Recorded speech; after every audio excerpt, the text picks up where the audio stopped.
Sweet. I have some good stuff. So I've discovered all the things. Now I think the next step for me would probably be to wait until nighttime, which doesn't look too far off. I want to try and find these in my telescope.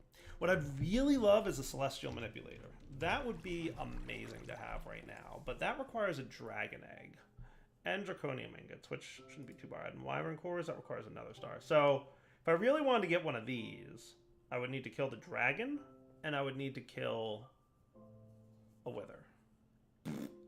Probably, I'm gonna say it's boots, right? So like a triangle, like a diamond shape here with things coming off the edge, right? So like this. Hey, we discovered boots. Nice. That's awesome. So there's that one we've been seeing for a while, and we just didn't know what it was. So that's kind of nifty. Nothing else jumping out at me yet. We might have to wait for another evening to come along, because as you guys know, certain constellations are available at certain times of night. That's fine. We might just have to wait a little bit later at night, or we might have to wait until another day. Maybe while I'm waiting, I can make something pretty cool. I'd like to try and make an illumination wand. This sounds cool. Ruined marble, 2 rock crystals, 2 stardust, a resonating gem. These all seem pretty cool. So stardust times 2. Illumination powder, was it? What else do we need? 2 ruined marble and 2 rock crystals. Might be getting low on those. I think I have to go find more rock crystals. Resonating wand. Let's see. Is there any rock crystal formations around here that I can snag? Would be nice. Also, while I'm here, I should probably get out you and... yeah, that's cool. Rock crystals, rock crystals, rock crystals. There's some. Nice. This is like by far the easiest and most straightforward way to find rock crystals. As always, make sure you have your charged porter on your hotbar when you're going to be digging straight down. You never know what you're going to run into. But I want to make this illumination wand because it actually holds 2 purposes, and I want to A, kind of see what the one purpose looks like, and B, consider using the other purpose for something cool. I think. We'll see. Almost down there? Cool. Alright, let's throw these guys in here, and basically 2 in each direction is enough to get yourself rock crystals. I know I already got them, but I think that's about it. Yeah, probably no more. Wow, that was a lot of rock crystals. Look at you, filling up my inventory really quickly. Zoink. And I'll just grab any 2 of them. It really doesn't matter what. Attribute-wise, I'm not super worried about attributes anymore because they are so stinking easy to improve now that we've automated pretty much everything about it. So let's do this thing, shall we? So you should have, like, no problem with power right now, right? I think rock crystal, rock crystal. This guy needs to be infused.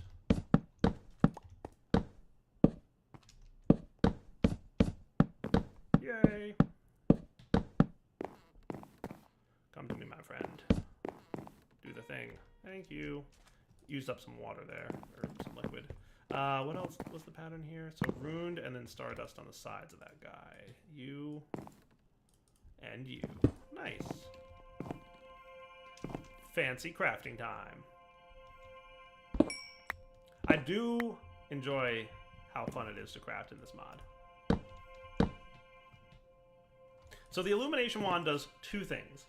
If you have sufficient charge, shift right-clicking a block will try to convert it to its luminescent state, or revert it back to its normal form. Right-clicking will create a small flare, much like the ones created by the illumination powder. Cool. So in theory, if I wanted to do something cool like this, oh yeah. So right-clicking causes a light source. And it's a neat-looking light source at that. So I kind of like a bit of what it does. And I presume, of course, that if I want to, I can break that. I can just place a block in the space that the light source is, and it gets rid of it. Neat. So create a small flare, much like the ones created by the illumination powder. Cool. So in theory, if I wanted to do something cool like this, oh yeah. So right-clicking causes a light source. And it's a neat-looking light source at that. So I kind of like a bit of what it does. And I presume, of course, that if I want to, I can break that. I can just place a block in the space that the light source is, and it gets rid of it. Neat. So nifty little light source going on there. Now, the shift right-click feature is also really interesting. Let's put away this for a sec, and let's just do like a couple pieces of granite. So if I shift right-click you, it should transform it into its luminescent form. It's basically a protection wand. It prevents this block from being destroyed. And if I shift right-click it again, it unprevents it from being destroyed. Now, that's not bound to your player in any way. So if you're on a multiplayer server, it's not like all of a sudden you don't have to worry about, you know, like if somebody else had a wand, they could unprotect it, right? It's not bound to your player. So, but if you're in a single-player world, it prevents blocks from being broken. I'm not 100% sure if that works from wither explosions, and I would like to consider trying it. In the meantime, still nothing. Looks like we're gonna have to wait into another nighttime. I'm curious if there's any other constellations I'd like to make a ritual out of. So, dispersing the light of this constellation and focus essence with a ritual causes thorough destruction and disintegrates any solid block nearby. Probably don't want to do that. Not near my base, at least. Invigorated life force. Crops flourish and grow at an accelerated rate, plus it gives regeneration to anybody nearby. So that's kind of cool. Grants a level of nimbleness, providing the ability to move faster and jump higher. All enemies take damage nearby. This one, I think, prevents... It repulses any enemies nearby. Yeah. So I'm not too worried about that. Fornax. Melt stuff. This converts blocks into minerals. This one we kind of figured out already. It materializes and makes any machines tick faster, which is kind of a cool thing to have. This one is the one we're using to prevent mobs nearby. Octans is new, so we don't know anything about that. And Pelotrio is new. But Boots, let's see. When exposed to this kind of starlight, animals close to it seem to relax, but strangely age and shed some of their resources. Well, that's cool. What does that do? Alright, I think it's about time I move the last piece of Astral Sorcery back to the main base location. Or the newer one, I guess you could say. So, with that, I just picked up all that stuff. But it's also coming up on nighttime. And I kind of wanted to wait till nighttime to do one of two things. One, I wanted to discover more constellations if I could. Because I think I got about 2 more left to figure out, right? Is that right? I've got about 2 more. And the other thing I want to do is upgrade my altar to the final tier, the iridescent altar. It's going to require pretty much some upgrades. But I'm going to probably build that out in a moment. It's also going to require me to upgrade the multi-block that sits under it. But it's going to allow me to make the final tier and unlock the last part of Astral Sorcery, which I'm pretty hyped about doing. So let's see here. Am I starting to see constellations? I am. All right, cool. Hey, what do we got there? That's a new one. So book. What do we got here? Octans is a triangle over there. Oh, that's a weird looking one. So it's like this with a triangle and a line down. I think that's this one. This with a triangle and a line down. Hey, discover constellation Pelotrio. Sweet. That doesn't appear to have anything, and I want to say that's probably the last one to discover. But since there's no stars here, I have to assume that it's not out at this time. But let's see what the constellation Pelotrio does. And then Octans is coming up next. But Pelotrio, cool. Sweet. Immersing the nearby area with the diffuse light of this constellation brings all kinds of beings to life. What's that do? Interesting. That's cool. I don't know what that means. I'm a little afraid to do it. Maybe it generates mob spawns? Oh. Very cool, though. I'm interested. My interest is peaked. So I guess what I should do first, because I already picked up all the blocks for it, is I want to make the attunement altar. So I'm going to build that real quick off camera. And I think what better area to build it than this big open flat land that I've already got. So I have to bring up the attunement altar multi-block structure. And I'm going to just build this real quick off camera. As a reminder, it is 225 sooty marble. So yeah, we'll be right back in a minute. There we go. Attunement altar. Nice. I just wanted to have that placed before I moved on to the next stage of building this thing. So let's resonating on this. So here's the, there we go. Nice. It's up and ready. Let's do it. Let's do it. Big time particle effects, because we're making a big time craft. We are upgrading to the final tier of this altar. So it's going to require two things. One, it's going to require me to expand the multi-block. And two, it's going to require the crafting pattern I just did with lots and lots of starlight energy. But that shouldn't be a problem for us because, long story short, we're done. Nice. Awesome. So let me get the multi-block ready here to build. And we also learned the Radiance chapter, but we'll take care of that after we do this dude. All right, so if I studied the book properly, first I do this. And then, right, so that's these things. The nice thing about the tier 4 to tier 5 altar, apparently the mod author got enough complaints about having to completely destroy the altar and rebuild it from scratch every time there was an upgrade, that he set it up such that when you upgrade from tier 4 to tier 5, you add on to the existing altar rather than ripping down the old one. So all you got to do is place a few blocks and you're good to go. And then what I'm going to do is temporarily place blocks here, so that I can place a block here. Just kind of doing this in a mirrored sort of pattern for myself. And as with previous altars, this thing's all red until we get to the point where we can do something neat. So basically a 5. So like 1, 2, 1, 2, 1, 2, 1, 2, 2, 1, 2, 1, 2, 1, 2. Are you good? Whoa, hello, we've got a bright shiny crystal going on right there. That's a good indication that we did something right. Sweet. We have a top tier altar. Not only is it top tier, but since we already have a super awesome celestial crystal right here, it's already top tier and fully powered during the day. Remember, a higher tier altar needs more power to be fully filled up here. So the fact that this bar is all the way full during the day is insane. It means that like we are getting just a silly amount of power from this collector crystal. That is awesome.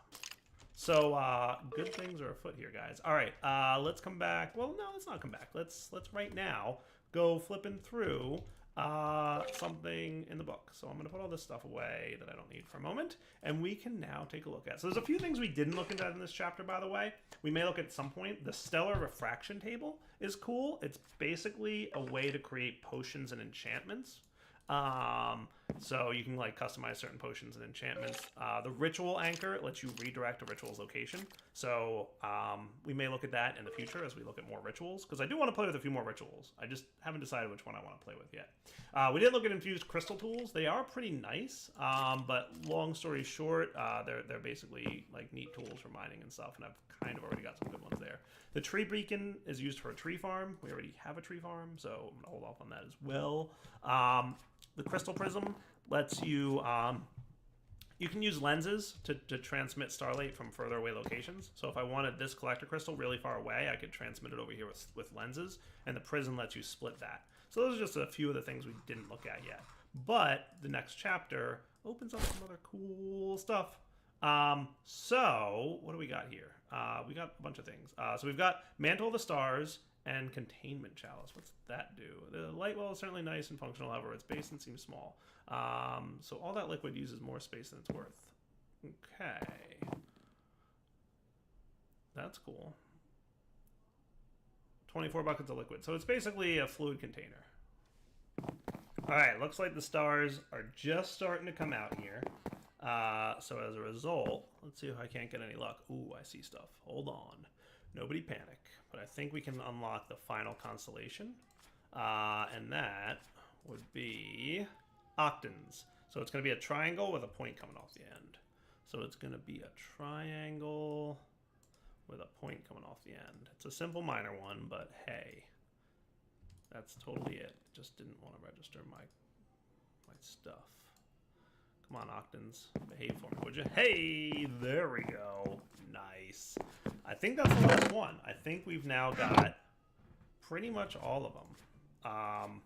So, powered by starlight, this ritual attracts fish and nearby water blocks, allowing them to be harvested. That's interesting. That sounds really cool. Okay.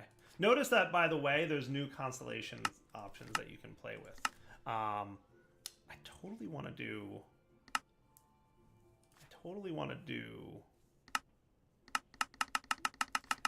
another horologium. That would be cool. Alright, so now that we've unlocked all the constellation types, I definitely kind of sort of thinking about wanting to play around with some of the rituals that are available. I just have to decide which ones I want to do. But for now, what I'd like to look at is upgrading my resonating wand and attuning it to some of the major constellations that are available. Remember, there's 5 major constellations, and there is an attuned wand for each of them. I want to check out a couple.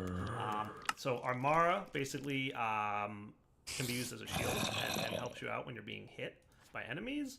Decidia is good for attacking enemies, and your attacks become more powerful as you attack things. Evorcio looks like some kind of vein miner type effect, where when you break a block, it'll break blocks around it with the same type as the one broken. I'm maybe want to check that out a little bit. Avitus is cool. It creates a bridge underneath your feet. So pretty much anytime you're walking, there'll be a bridge of starlight created underneath your feet. And the one I want to check out first is Vicio. This one allows you to fling yourself forward in the air. It doesn't allow you to fly, but I have something that lets me fly. So I'm kind of curious like how that's going to work out. So let's see how to craft with this. So in order to craft with this, it's a little tricky, but I think we can do it. So sugar canes, arrows, feathers, and aquamarines, right? So sugar canes, arrows, I said arrows, feathers, and aquamarines. Cool. So this guy, so there's a couple different ways to craft with this table. The one that I'm doing, I only need to specify certain things. But other crafts, specifically like with the Mantle of the Stars, let's see, I think under Constellations it would show, like this, for example. We can infuse our Mantle of the Stars with certain effects, which are pretty cool. Yeah. That's neat. We're going to take a look at the Mantle of the Stars. But with that, you have to like align to a certain constellation, and you can kind of see it there. But for this that we're crafting, I don't think we have to. I think we just give it a hit. And what's going to happen is, as the infusion process is going, you'll notice that in the book, it tells me that there's certain items I have to put around, and it's kind of floating here. And what's going to happen is, I believe, we're going to want spectral relays to be on hand for this. I think. You're still crafting, right? Does it matter? I might need the spectral relays to be down already. I'm going to put one there. I think there's 4. I forget if you place them down first or not, but we'll do that and we'll see how that works out. And then one of the relays will start glowing, and that's where you put one of the items that are needed. There it is. Nice. So I just drop a feather in there, and some of the ritual effects need all the same items, so this one needs 4 feathers, so it's easy. But the other ones need different items in different spots, which is why it renders like the image that needs to go there, like as a ghost image. And then you just right-click it with the actual item, and it'll go. So that's pretty nifty. So in this case, I could probably just drop the feathers right on the thing, but for now we'll let it do its thing. It's becoming daytime, but that shouldn't be too much of a problem.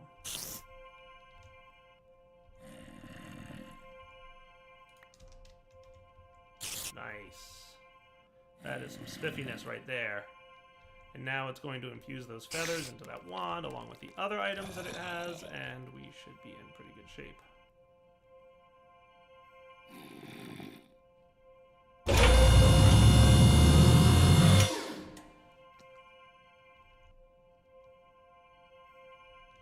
Gotta say, lots of cool sparkles and particles in this mod. I assume that's all that's needed. I hope I'm right about that. Hey, yeah, that's all that's needed. Sweet, it completed the craft. Alright, so I'm kind of curious. I can charge it up. Not too bad. Not bad at all. So obviously, had I not had an angel ring, this could be kind of cool as a method of getting around. But the angel ring, obviously, is pretty good. It wouldn't be terrible for traveling. I kind of want to try out Armara, too, so that's why I have another resonating one here.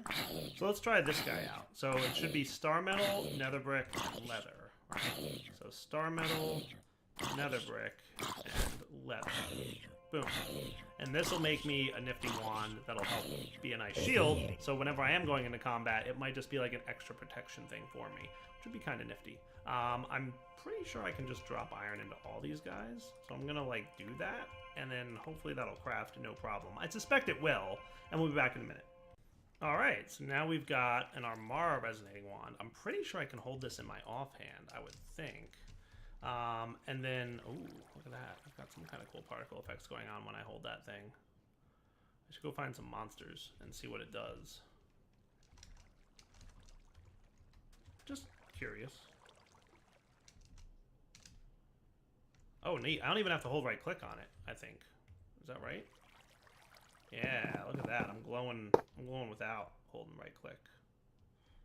Not as much. It seems like I'm glowing more if I hold right click. But yeah, maybe it did say I can use it like a shield, right? So, that's cool.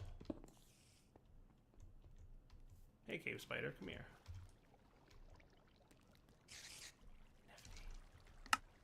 Oh, look, there's a creeper there. I'd rather see like a skeleton or something like that would be nice to run into here. I guess to be fair, I could go to the deep dark or something like that, but... Yeah, let's go to the deep dark. That sounds like a good time, right? That shouldn't be too bad. Oh, that's nifty. Just throw it in your offhand and you've got, like, some cool protection against badness. Sign me up. Not that, like, you know, hurting for protection from badness, but we're gonna probably be fighting some nasty stuff in the near future, and there could be a benefit to having this nifty wand. Alright, let's head downstairs and see what kind of protection this yields for us. So apparently you get some protection just from having it in your offhand, and it looks like even more. If the particle effects are any indication, you get even more from holding right click with it. So I guess now would be a good time for skeletons to spawn nearby. Oh, skeletons, where art thou? There's creepers. Hey, there's a skeleton. So I'm going to hold right click with this. Haha, that is cool. Good luck, buddy. Not today, thank you. Now, what if I'm not holding right click? So it still hits me. Oh, that's interesting. There was like, for a moment there, it looked like I had like... Oh, yeah, look at that. It gives me like a little boost. It gives me resistance and absorption when I'm holding right click and I get hit. That is neat. So what about creepers? Go ahead, creepers.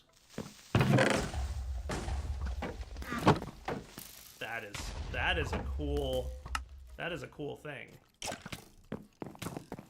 So it's like an unlimited shield that's like 360 around me. Because even like I don't even have to be facing the dudes. They're hitting me from behind and the front, and it's like okay. I think.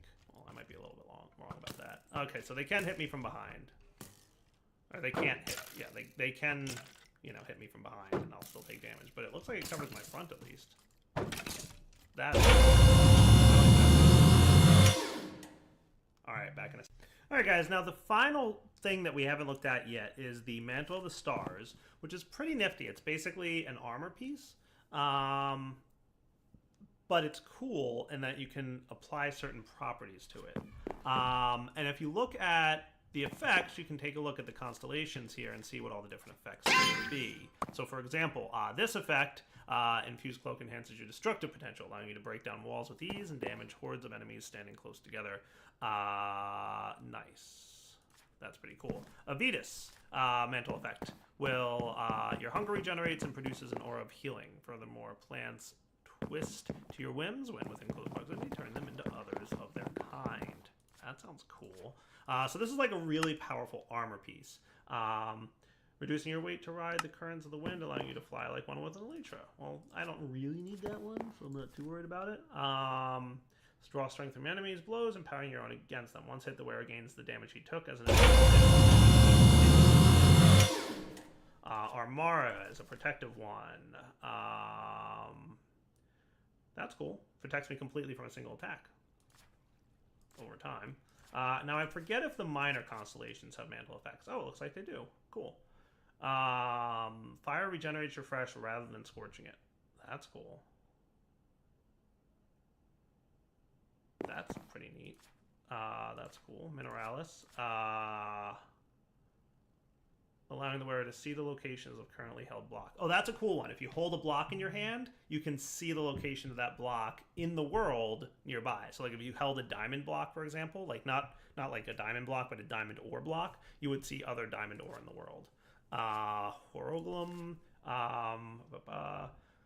This is like the really powerful thing, and I'm not seeing it in the sky a lot, so I messaged the mod author. He said it's like once every like 30 Minecraft nights does this one hit the sky. So it's super rare that this constellation's up. And remember, the constellation has to be up to empower certain things. I'm guessing it has to be up to empower the mantle, but that's pretty neat. Freeze everything nearby. Oh, sounds cool. Lucerna does what? Will perturb mobs around you, revealing their location. Singular locations where mobs spawn forth from a small cage and seemingly endless number react particularly strong. That would be a cool way to find mob spawners underground. Octans, the affinity this constellation has with water means wearing a cape infused with it light makes water no longer an impediment to you than air. That's cool. Infinite water breathing and underwater mining is good. Boots, flares to flock to you, following you in your travels and assisting you in combat. And Pelatorio, Starlight into animated tools, which may with the wearer's behavior when breaking a block with a pickaxe, chopping down a tree with an axe, or even hitting enemies. So that's cool. So all these look neat. I'm not sure like which, probably more than one mantle I'd like to play with at some point. And then also, there's this everlasting fountain thing. I kind of read it and didn't fully understand what it was about. But then again, I was talking to the mod author and he kind of filled me in.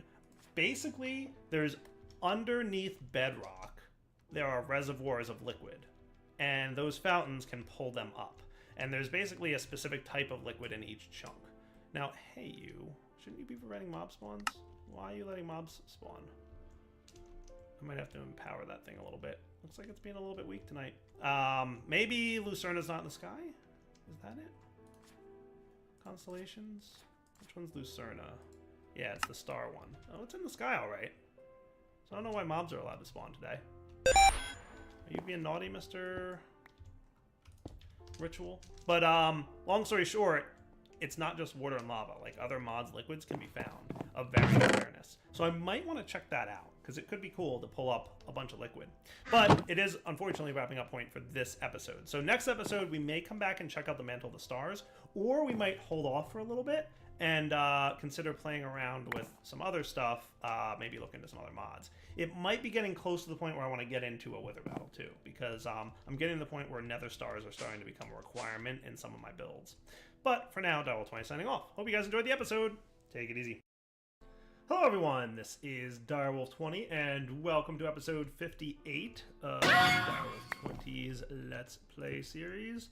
Today, I want to play a little bit more with Astral Sorcery, and maybe try out a few more things. We'll see. Hooray, it works. Beautiful. I'm making myself a Lucerna Celestial Crystal. It's got the maxed out stats of 900 size and 100% cutting. The plan here is I'm noticing mobs spawning around my base occasionally. Occasionally, mobs are spawning around my base, and I think what's happening is this guy is just not quite perfect on the power. So what I'm going to do is two things. One, I'm going to add a Celestial Crystal here, and two, I'm going to upgrade the Ritual to make it maxed out, because A, it will make it better, and B, it'll be really cool looking when it's done. So what I'm going to do here is shut down the Ritual. I'm going to remove this piece, So that should shut everything down, and mobs are allowed to spawn now, basically, right? And that would probably be indicative of mobs spawning nearby, probably at some point soon. But I'm going to go ahead and reactivate the ritual. I'm going to place down my attuned celestial crystal. You know what I have to do? Size 100. I have to actually upgrade it to be actually, like, cool. So we're going to need 4 aquamarines. And get them going. And resonating on that. And then we're also going to need some illumination powder, which we might be getting low on. Totally are. It's just 4 glowstone around. So I'll just do this with an aquamarine. No big deal. That should be easy peasy. You should be done now, so I can get another aquamarine placed here. We might have lost a bucket. There we go. You're done? Cool. And then we also need some stardust. I think we need 4. So let's go just pulverize one of them. I'm getting a little low on star metal ore. It's kind of been in the back of my mind. Maybe I should automate that stuff. But I'm not sure how much of it I need to automate, so we'll see. So that should be pretty cool. I do want to kind of kick this off more towards the night than anything else. So you're good. It's alright. It's going to be daytime by the time I get this up and running, but that's fine. Hey, did I lose another bucket here? I must have. You look like you're out of place. There we go. Beautiful. So yeah, I want to max out that ritual up at the top, and hopefully with a celestial crystal on it. So it's been working good with the collector crystal, but I'm hoping with an attuned celestial crystal going on, it will be even better. That's kind of the goal. And if it doesn't turn out to be better, then we'll figure something else out. But hey, you got size 900. Nice. That is cool. I have another one growing here. Yay, stardust. I'm going to let you grow. This working beautifully, by the way. Like, really proud of how well that works. Can't even tell you guys. All right, so remind me on how this thing works. It's resonating in the corner, and then illumination on top and below.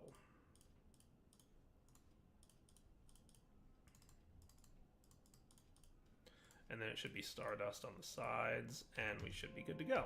So this should be an attuned collector crystal celestial tier. So celestial collector crystal should be coming out of this thing. And it's attuned to Lucerna, so we should get more Lucerna starlight power, which should really help out with that thing up there. Go, Autocrafter, go! Make me the thing.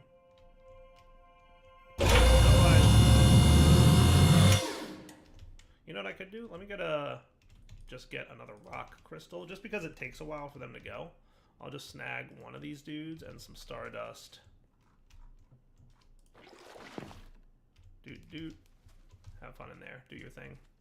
And grow. Grow as fast as you can. Nice. All right, so let's come back when it's nighttime. And there's things we can do to our rituals. And I might want to play with some other ritual stuff soon. But I think under Constellation, it'll tell me how to boost my rituals and make them even better. Or maybe it's not under that Constellation tab. Maybe it's under Exploration? I don't know. Alright guys, so it looks like it's getting to be nighttime. So step 1 here is going to give this guy that huge collector crystal, which should be a pretty nice boost. I might need my linking tool. You to there. Alright, so hopefully that'll do a really nice boost to preventing mobs from spawning.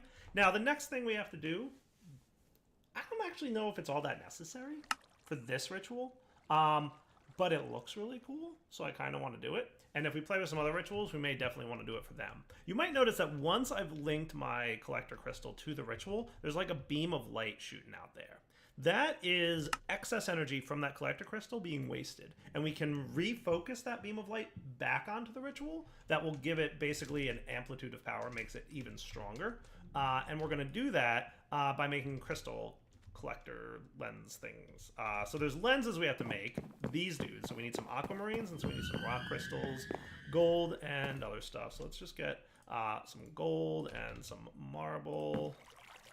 and some aquamarines, and some rock crystals, I would say would be a good option here. So I'm going to get, let's see, 3, 4. Let's start maybe with 5.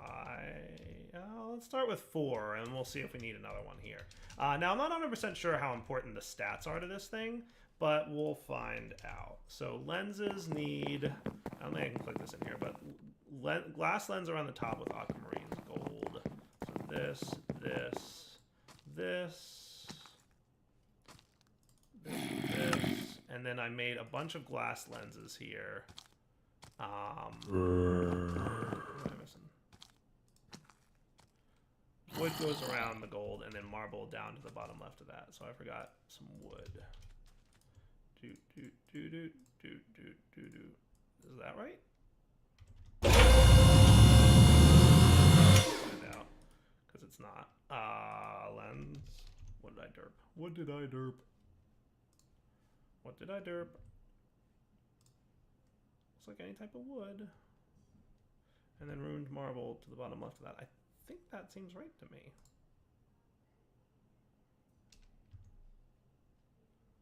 Maybe you don't like that it's like a multiple recipe thing going on?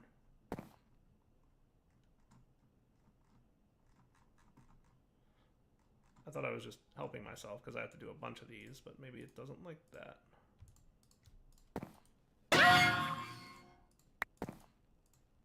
Does it have to be ruined marble, or was it any kind of marble? Oh, it's ruined marble. A derp. There's your problem.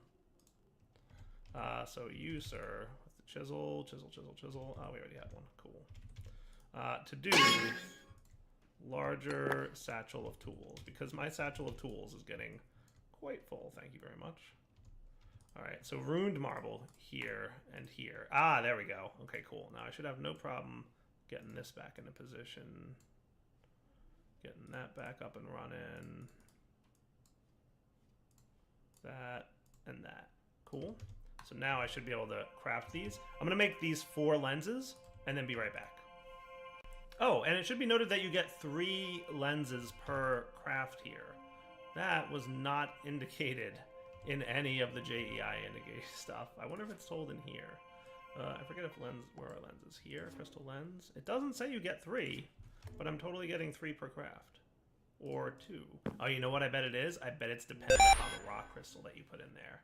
I bet the stats of the rock crystal determine how many lenses you might get. I don't know. That's interesting. Because I didn't bother to grow these before I dropped them in here. So no idea how or what these effects are. So properties of the rock crystal also affect the lenses. And I think it's more important for when you're trying to transmit starlight from one distant location to another. However, it should be noted that it might also help with this thing that we're building, but we'll find out. So now we've got this laser beam shooting out here. So basically what we want to do, let's do it with some sandstone. Let's see, where are you exactly hitting? It's sometimes hard to determine. I want to say it's probably here. So let's stick a lens. So this was size 248. Interesting. Here. And if I linking tool the lens back at the ritual pedestal, what we should get is a beam of light gets reflected back, and a new beam is going to show up here. Cool. So then I can do the same with that. And it's going to create a new beam of light that will probably shoot out from the thing. And then we can stick that guy here. That back at the pedestal. Neat. And then another beam of light. Which needs another lens. Back at the pedestal. Cool. You get the gist? And then you right on top here. Oh, I totally can. Nice. Put that back. Now we're talking. So we might have just maxed out this ritual's ability to prevent mobs from spawning nearby, which is cool by my approximations.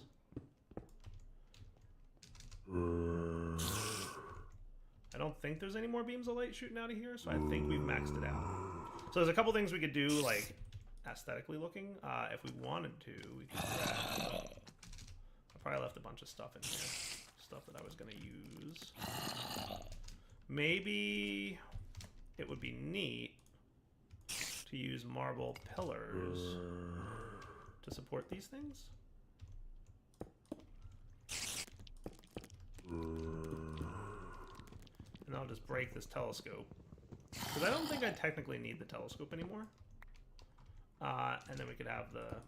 Does that look pretty cool? I like it. Neat, right? So it amplifies the particle effects. It looks really cool. And it definitely makes the ritual that much stronger. So that is a maxed out ritual. And other rituals... So this one's just kind of like... It's but other rituals do other things, right? So there's rituals that keep mobs that they have to do spawn. That would increase the range of it. There's rituals that, Mineralis, for example, the ritual here, uses Starlight to enrich stone nearby with minerals. And basically convert stone into minerals. It's a cool ritual for like producing resources, right? But it would run faster if we did this feedback loop thing. Neat. Alright, so we should now definitely see no mobs nearby. Because we are like super maxed out in the Starlight of this ritual. Like I would be hard pressed to see this ritual failing to prevent mobs from spawning. And if it does at some point, I'll have to find out why. I would, like I said, be shocked if it did. Alright, so I'm putting all this stuff away. I'm cleaning up my inventory real quick. I just want to... It might be time to upgrade this satchel. I'm thinking it totally is. I bet I could enchant it. Can I enchant it? Hey you, enchantments, holding 1 through 4. So,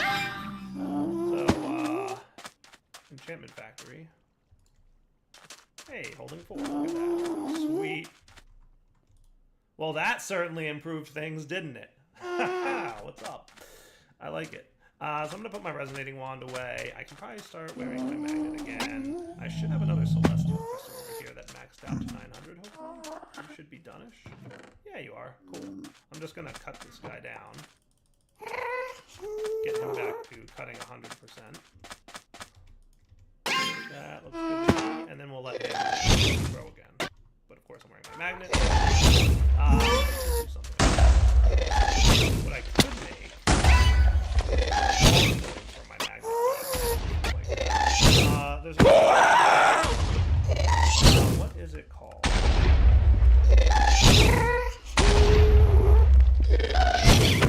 When I say, I forget the name.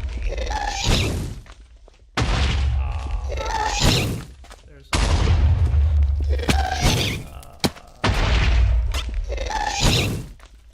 we're gonna want. Where are you? Not the Lunium, though you do look familiar. Solagnolia. This is a good flower. It is 2 brown, a red, and a blue, and then a redstone root. So 2 brown, a red, and a blue. So let's get because I have so many of these, rather than waiting for a pulverizer and shears.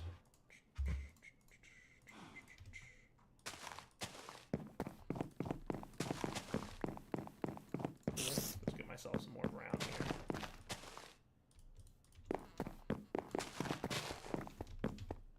Nice.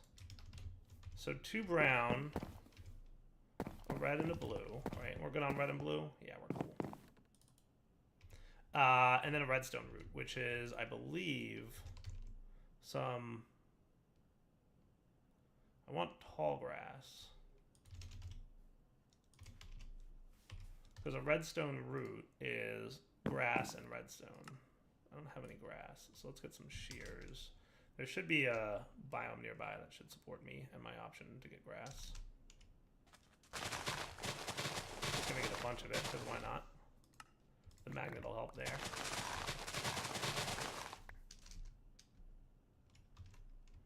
And then we'll just throw it in a refined storage system for later when we need it.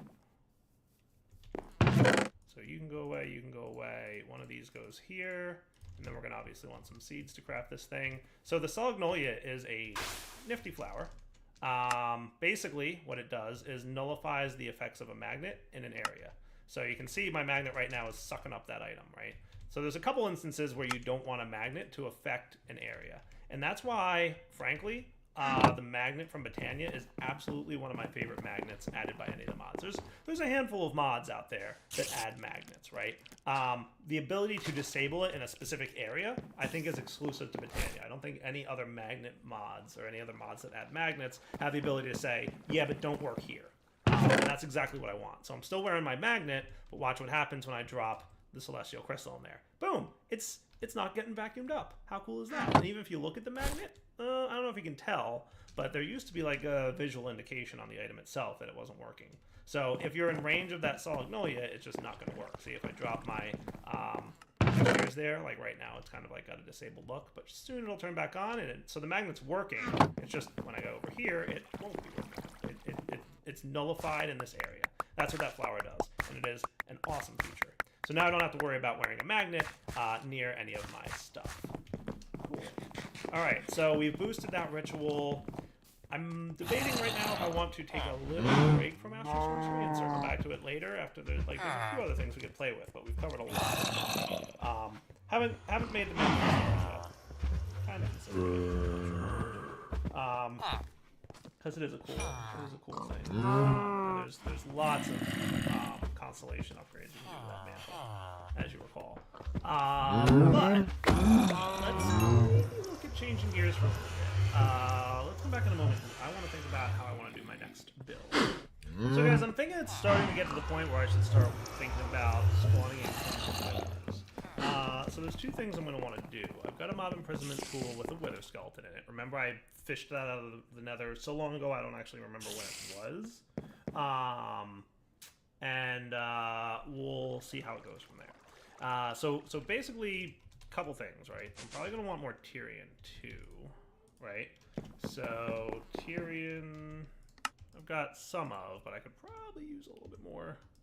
Let's get another stack of it. And chisel that down into fun times. Zip, do this and that. Cool. So let's build this kind of with the appropriate things in mind, right? So this guy's like a pretty decent range, what I remember. So we'll want to think about exactly where we want this placed so that it's a sensible range. So if I place him here, what kind of working area do we look at here? Not terrible. I kind of want it to be on par with this one, so I might bump it back a little bit. So let's hide working area. We'll push it back here, show working area. That's frankly not terrible. I think I could manage that. And I want to do things a little bit differently with regards to the collection of items and the killing of the mobs, right? We're not going to use a mob crusher here. We're going to use something a little different because we're killing wither skeletons. We actually care a little bit more about the results of the killing of the wither skeletons. So technically, wither skeletons can also, as a result, spawn out here. So let's do the same thing we did in the past, which is just we will get. You know what I could probably do is use my builder's wand. Windy, apparently. Do we have a wand in here that I could borrow that is builderish? Yeah. And let's do that, up and down from the target block.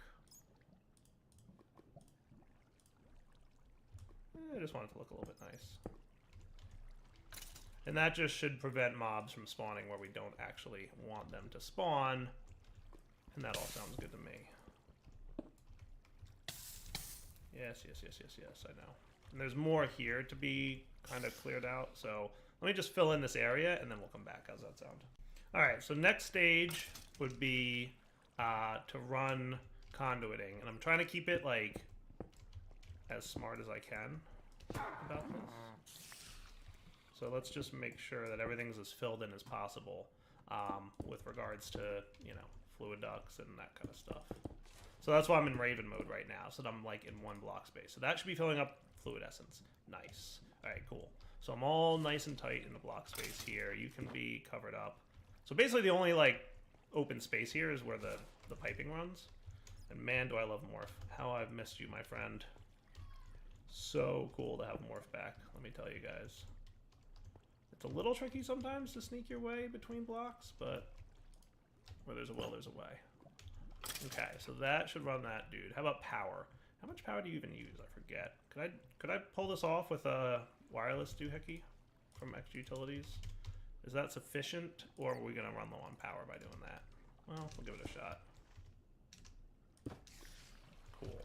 So you should be getting juice now. Always active, active on redstone signal. That's totally what we're gonna want. So with those settings, we should be pretty safe in terms of mobs being spawned. They should be spawned in this, pretty much this area. Looks like it spawns like a significant amount below as well. But I've got that all filled in, so that shouldn't be a problem. Provided that there's no open spacing under this floor, which I really don't think there is. So we should be good there. So let's close off the show working area thing. We'll see if that's enough. You know, lighting and all that. But we should be good. So that's all up and running. So the next thing to do is just build out the room. So let's do that real quick. So you're going to basically be a mirror image of this room. So builder's wand. I suspect I'm going to need more Tyrium. So let's just get another stack. Can I? Would that be all right with you guys? Quick stack of you guys, and we should be cool. Now, do I have... I do have a closed-in wall there. I guess it doesn't super duper matter, but I guess for the appearances of looks and everything, it would be nice. Let's make sure that we are, in fact, enclosing in the entire area that this affects. So I'm going to put you in this mode. And you can go into... Oh, wrong mode. Let's clean this up quickly. There and there. And I can probably get out of this for the time being. That looks good. I think I got 2 extra of those, didn't I? Yeah, totally. Nice. Okay. Much cooler now. And it would be nice to have some more dark ineffable glass. Dark ineffable glass. I've got a bit. Could I have a little bit more, you think? Let's get lapis. Let's get a stack of it. And go upstairs real fast and get that cooking in this thing as quickly as possible. Probably get some more speed upgrades going sooner than later, but we'll think about holding off on that for a minute. Do we have more speed upgrades in the thing? We do have 4 of these. The deal with these is you want more than 4 though, because they can stack higher. But 1 more of these and we'll have enough for now, and then we can just let the rest craft. Cool. Dark ineffable glass. So we've got that bit now. Sweet. That should be good. So down here, we'll do a 3x3 in the center-ish. We can shut this show working area thing off, and we can do that. Nice. Now this room doesn't technically need to be dark, by the way. So it's totally okay if it's not. Hold on. Let's make this the floor, and then did I get 4 of these? Good. I can just turn it right back into that. Beautiful. Alright, so this room doesn't really need to be dark. But the next thing I want to do is I want this room to work kind of like my mob killing area, in that I will have, let's say, conveyor belts from Dark Utilities pushing mobs towards, let's have just a few more of these, pushing mobs towards a grinder. So a mob grinder, the reason I want to use the mob masher, this thing, so I'm going to need a block of iron, I'm going to need 1, 2, 3, 4, 5, 6, 7, 8 swords. And then I can make 1, I'm going to need 2 more blocks of iron. 2, boom, sweet. So the mob masher has a bunch of upgrades. One of them specifically is beheading, which is cool. It basically increases your chance of getting ahead from a mob. So I want to spawn wither skeletons and then use the mob masher upgrade for beheading to kill them, such that we have a good chance of getting wither skeleton skull, because that's what we're after here, right? So let's get 20 of these. Put this away. Give me a sec to clean up inventory for a moment. I don't need my linking tool at the moment. I don't even know how that came out. I thought I had cleaned everything up already. 1, 2, 3, 4, 5, 6, 7, 8, 9, 10, 11, 12, 13, 14, 15, 16, 17, 18, 19, 20. And then gold. 1, 2, 3, 4, 5, 6, 7, 8, 9, 10, 11, 12, 13, 14. Put all that away. 1, 2, 3, 4. And let's make sure that we just have a healthy amount of you. If I was using compacting drawers, I'd be in much better shape. Gold helmets, please, that don't derp up too much.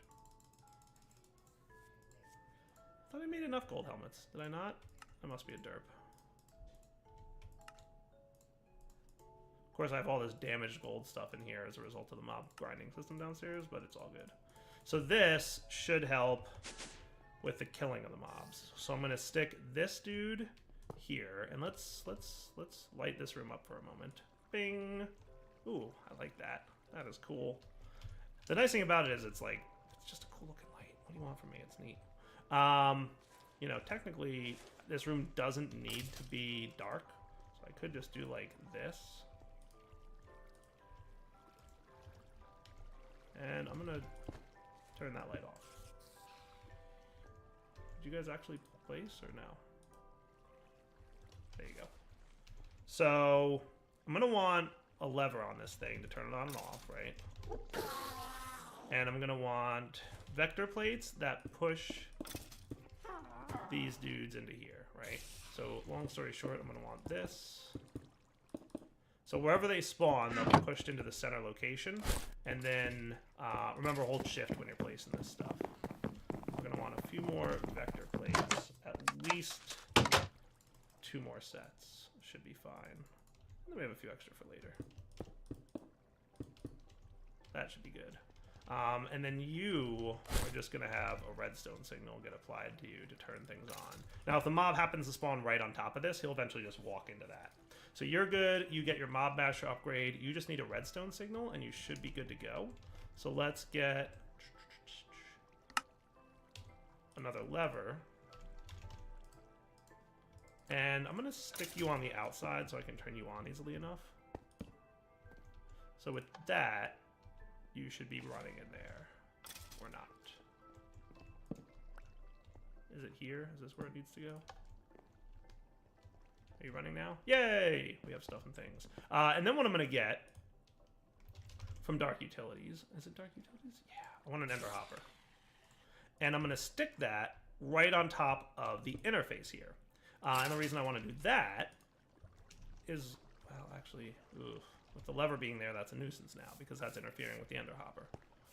And I don't think I can put the Ender Hopper on the side of an interface. I can. Okay, that's cool.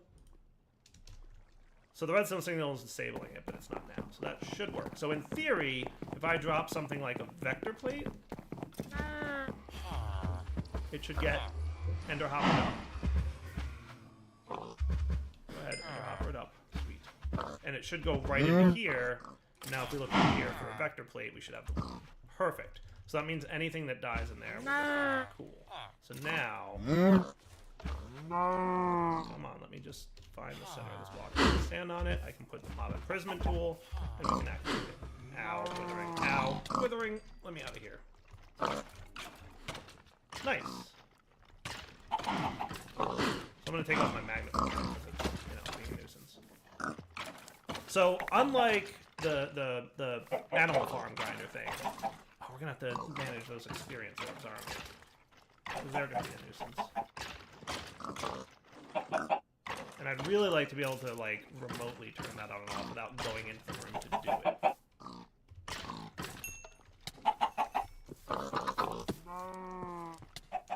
Come on, let me out of here. It's tricky getting out. Because you have to hold shift to not go on the vector plates. But guess what? Holding shift makes ineffable glass solid that you can't walk through it. So it's a little bit of a mishmash. But it's okay. We'll be fine. Hey, wow. Wither skeleton skulls. We just got a lot. That is beautiful. All right. So lots of wither skeleton skulls from that. We're going to need to deal with that experience orb stuff. I'm not entirely sure how I'm going to deal with that experience orb stuff. I mean, there's the experience solidifier.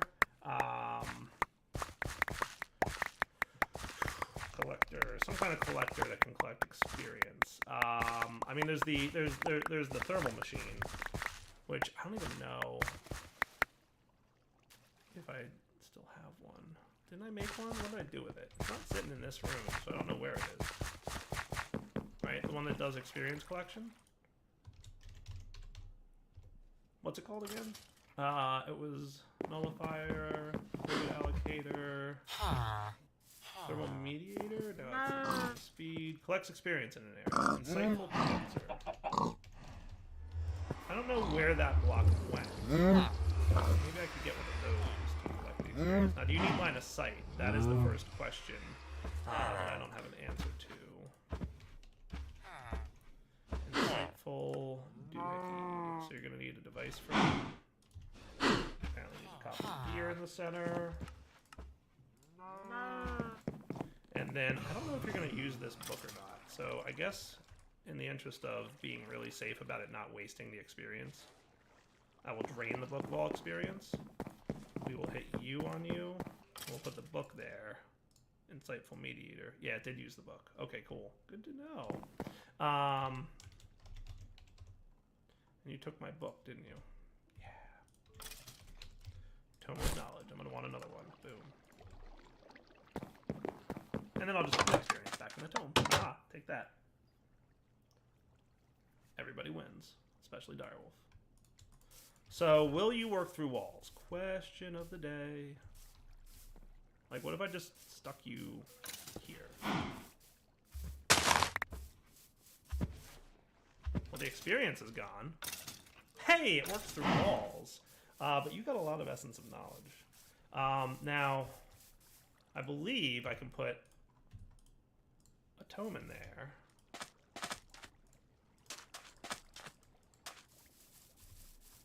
I can right-click it with a tome? I can shift right-click it with a tome. Dude. Certain catalysts will boost production. So it converts it to a fluid form, right? So what if we... I think if I stored it in a tank... So let's get one of these. I'm going to get a Signalum conversion kit. Which will be all kits, right? And then what I'm going to do is put holding on it. So you're making Signalum real quick. It did everything else already, which is awesome. You're just working on Signalum. Let's go. There you are. It did the redstone bucket thing, and now it's just doing that. Cool. So Signalum conversion kit should upgrade this guy in one go.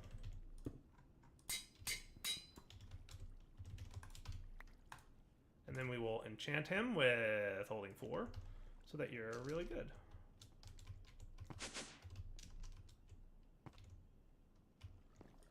And then I'll say, can I rotate you? Did you just waste all that experience? You better not have. You disable, please.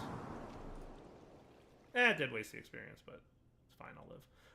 You here, configured for output there. Now if I turn this dude on for a sec,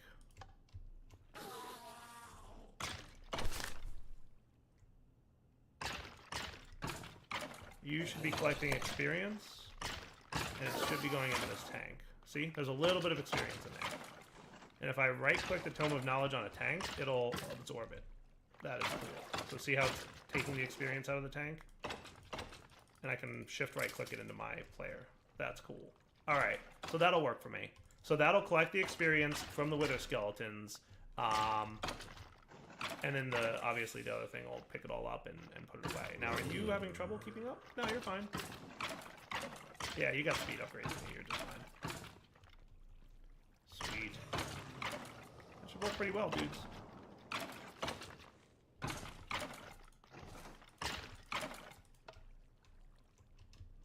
Just want to make sure all the items eventually disappear. There's nothing being stuck. Remember, you want to have that empty block space there, because if the items are being pushed by the vector plates, then they never get picked up, because it's like a little bit of a tug-of-war kind of thing that happens there. Sweet. So, Wither Skeleton Skulls is a thing. Alright, so I'm going to say this is a good wrapping up point for the episode. Let's come back next time and play a little bit. Hello everyone, this is Direwolf20 and welcome to episode 8 of Direwolf20's Let's Play Series Season 9. I am chopping down or chunk loaded, which basically means if I leave the area, might be some more ender. Neat. Okay, cool. So it looks like it's getting to be about nighttime. I don't know if the collector up here will continue to collect, you know, when it's daytime or not. It might just continue to collect, but slowly. And it doesn't look like it's all that much more. So let's wait for nighttime to hit, and then we'll come back. I'd like to make that one last item before we wrap up the episode. All right, so... Ooh, we have a bucket's worth. So it looks like that thing holds about 2 buckets worth of starlight liquid. Nice. So we're collecting starlight liquid. We are going to next dig into the journal here and get the Starwave Resonator. So it's going to need aquamarine, 2 marble, and a piece of gold. I've got most of what I need, minus the gold.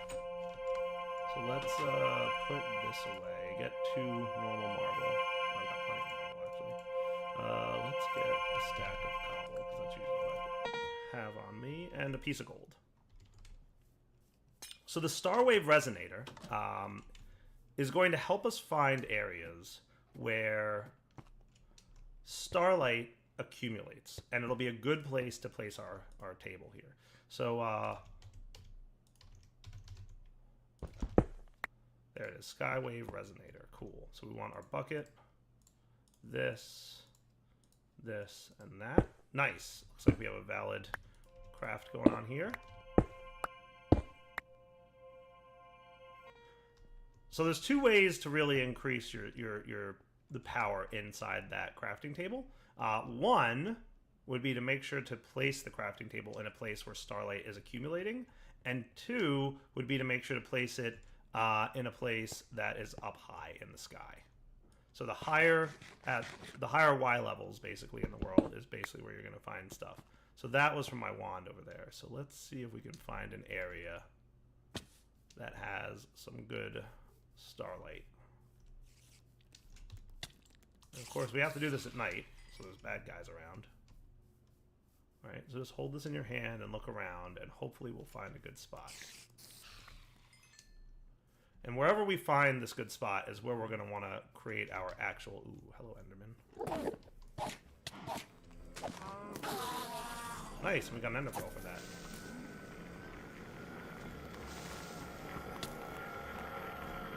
It's you, skeleton, don't worry. I'll kill you too.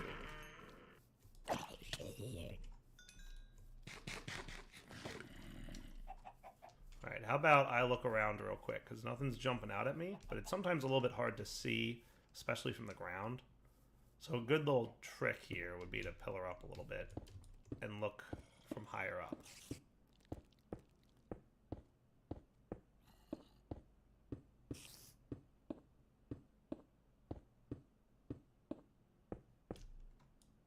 So let's see if there's anything that jumps out at us from this high distance. Nothing's screaming out at me yet. Oh! Spiders, please. Alright, back in a minute. Hold on, look, I found one. This is it. That's what I'm looking for.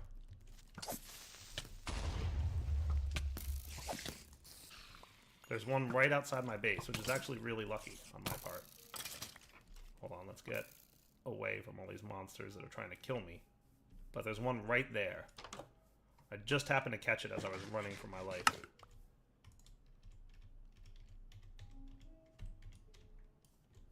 Okay, let's wait for the next nighttime, and we'll come back in a minute. Alright, so, it's nighttime again. And of course it's raining, so that's ideal. Not really. I don't know if rain affects the astral stuff. But let's see. So if we hold this guy in our hand...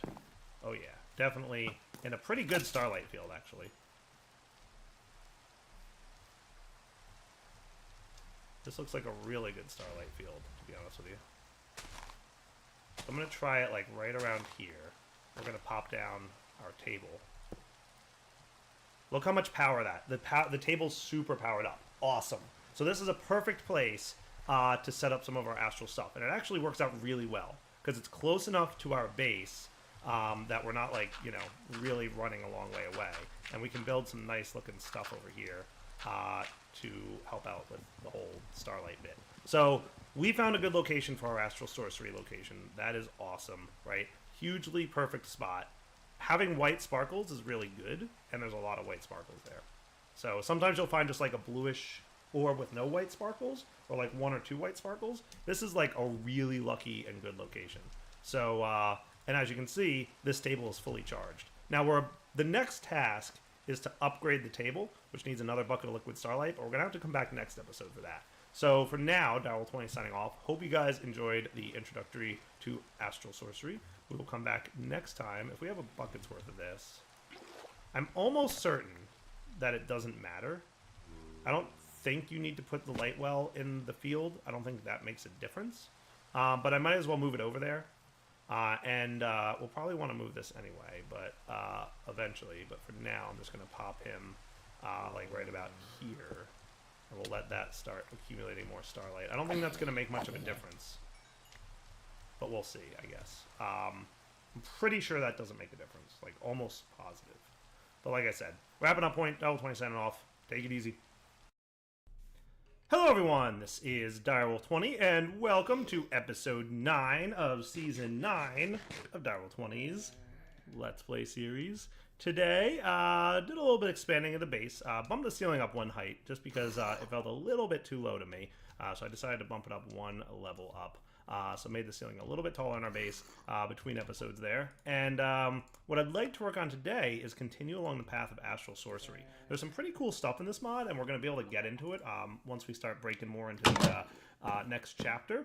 And in order to get to that chapter, we're going to need to get ourselves a starlight crafting altar, which is just going to require 4 marble pillars and 2 chiseled marble to get this thing upgraded.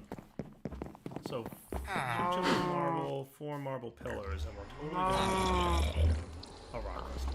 And a light bucket. A bucket of starlight will totally go towards helping make that a thing. So let's go upgrade this altar. Now there is going to need a multi-block upgrade, but before we really decide to go nuts with it, let's go ahead and hello baby zombie riding a chicken. Not cool. Chicken you can survive, but you know. One of the challenging parts of this is you have to do a lot of this at night. Luckily, there's enough starlight, it looks like, so let's go ahead and activate this thing. This will allow us to upgrade the altar, and we will be allowed to craft some more stuff with a higher tier altar. So you can see it's doing its upgrading thing. We have to do something about the mob spawns in this area, though. That's totally a thing that's going to need to be mediated. Ah, there we go. Oh, and creepers too. Creepers are a nuisance. Sneaking up on me.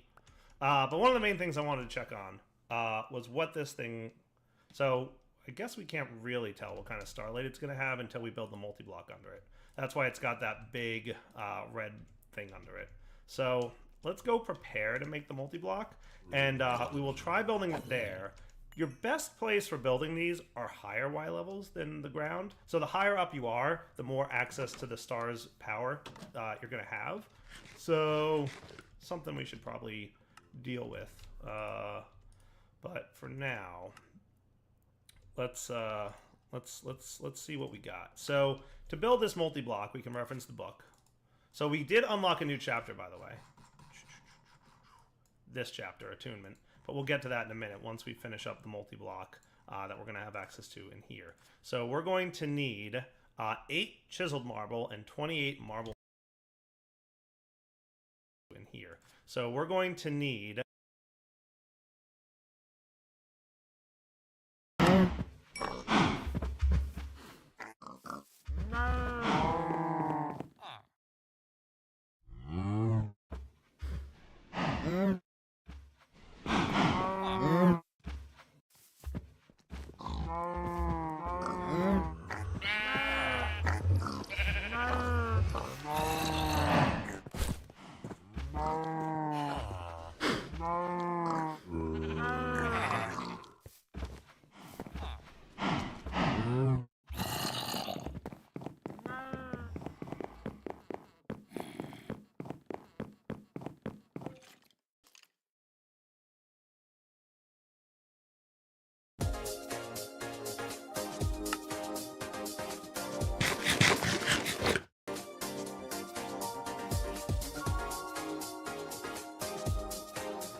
Eight chiseled marble and 28 marble arches. Okay, so let's just start working towards as much of this as we can. Now that's chisels marble, so I don't know if that's going to work, but let's see what we can do. So we need 28 marble arches. So I can chisel straight into that with the chisel mod. That might be cool. I mean, there is a crafting table recipe for it, right? 3 marble is a marble arch, so it might just be easier to do that. So we need 28 marble arches. And then we need 8 chiseled marble. 8 chiseled marble. Which is made. Like that. There we go, 8 chiseled marble. We're gonna need 24 marble bricks. Okay.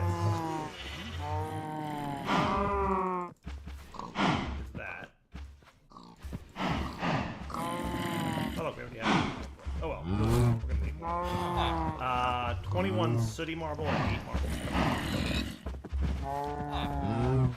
Now we just need marble. Should be good to go.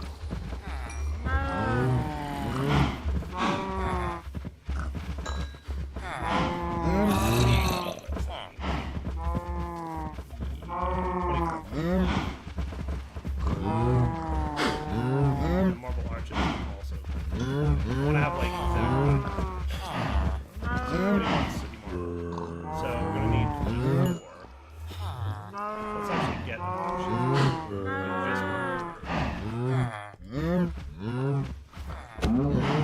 Theory this.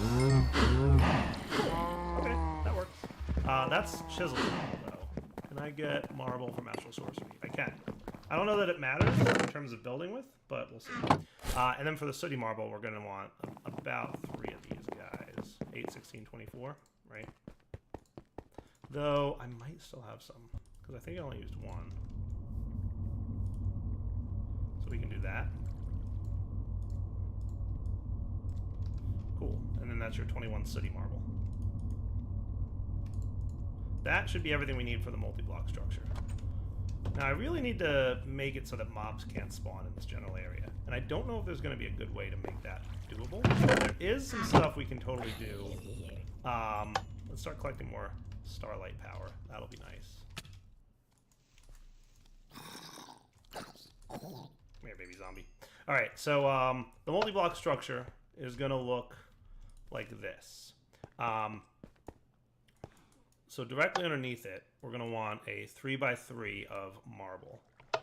So that shouldn't be too hard. Let's get our excavator here. Right, and then we can have that with this guy on top of it. Cool. Just trying to figure out the best way.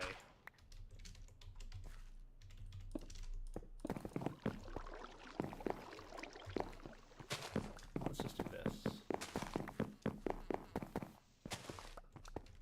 Cool. And So that's your sooty marble. And then the next structure is going to be bricks, kind of, except in the corners. So we're going to want these guys.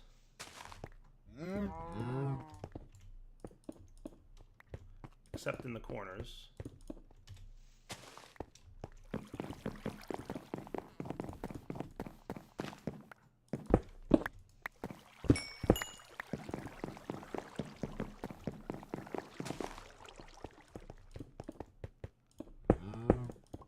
That looks pretty good, right? And then in the corners, it looks like we're going to want these ones. Chiseled marble. And of course, it's becoming daytime right now, so it's going to be a little bit rough for us to measure how much starlight we're getting. But at the next nighttime, we will be able to do that. Cool. And then pretty much on top of those, we're going to want 1, 2 pillars, and then another one of these. So am I missing a pillar? I thought I grabbed 8 pillars. Did I accidentally grab 7? Like a derp? I must have. Yeah, I break through my walls. I'm a terrible person. Boom, 8. I need a way to teleport through walls. We don't have Ender IO in this pack, and I totally missed that functionality. Being able to just like bzz, right through the walls. So 2 pillars on each of the corners with these guys on top. I hear an Enderman. Come here, Enderman. Hello. Investigating my work. No Ender Pearl? Come on. All I want is an Ender Pearl, and you are not assisting. Cool. Okay, let's get a shovel here. Because we're basically going to want to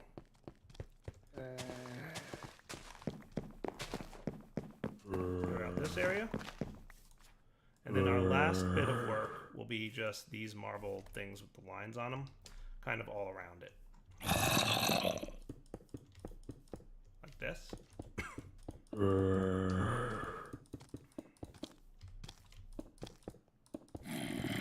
So see how there's the red bar there? When I put this last block down, it should be validated. Nice. So when nighttime comes around, we'll be able to measure how much starlight we're getting. If this bar is full, I'll be happy. If it's not full, it means that we're not getting quite enough starlight, and there's a couple things we're going to want to do to like help that out. There's a few options.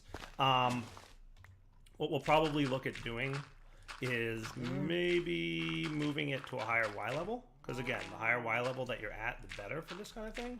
But we shall see. Can I sneak under there? No, I guess not. Okay. So I think that looks nice, right? Let's do...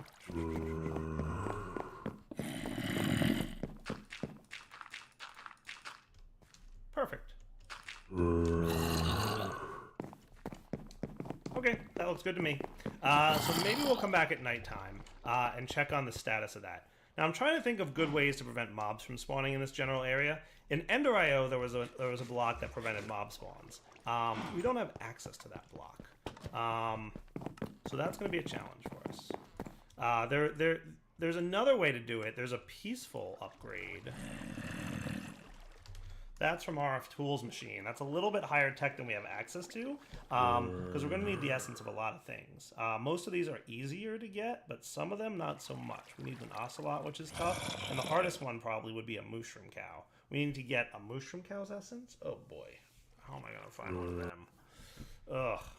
But if we got that, peaceful module, with these guys on top. I hear an Enderman. Come here, Enderman. Hello. Investigating my work. No Ender Pearl? Come on. All I want is an Ender Pearl, and you are not assisting. Cool. Okay, let's get a shovel here. Because we're basically going to want to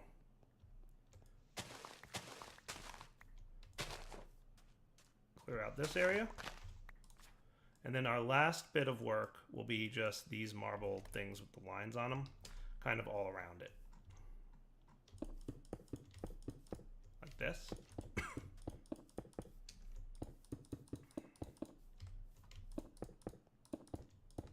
So see how there's the red bar there? When I put this last block down, it should be valid now. Nice. So when nighttime comes around, we'll be able to measure how much starlight we're getting. If this bar is full, I'll be happy. If it's not full, it means that we're not getting quite enough starlight, and there's a couple things we're going to want to do to like help that out. There's a few options. What we'll probably look at doing is maybe moving it to a higher Y level, because again, the higher Y level that you're at, the better for this kind of thing, but we shall see. Can I sneak under there? No, I guess not. Okay. So I think that looks nice, right? Let's do...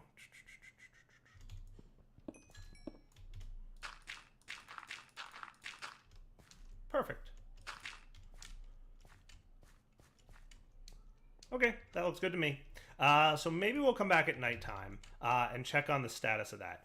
Now I'm trying to think of good ways to prevent mobs from spawning in this general area. In Ender.io, there was a block that prevented mob spawns. We don't have access to that block, so that's going to be a challenge for us. There's another way to do it. There's a peaceful upgrade. That's from RF Tools machine. That's a little bit higher tech than we have access to, because we're going to need the essence of a lot of things. Most of these are easier to get, but some of them not so much. We need an ocelot, which is tough, and the hardest one probably would be a mushroom cow. We need to get a mushroom cow's essence. Oh boy, how am I going to find one of them? Ugh.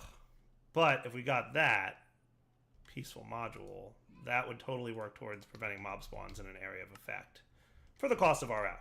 But we might not really have the tech level for that yet. So I'm going to have to think about how I can get that.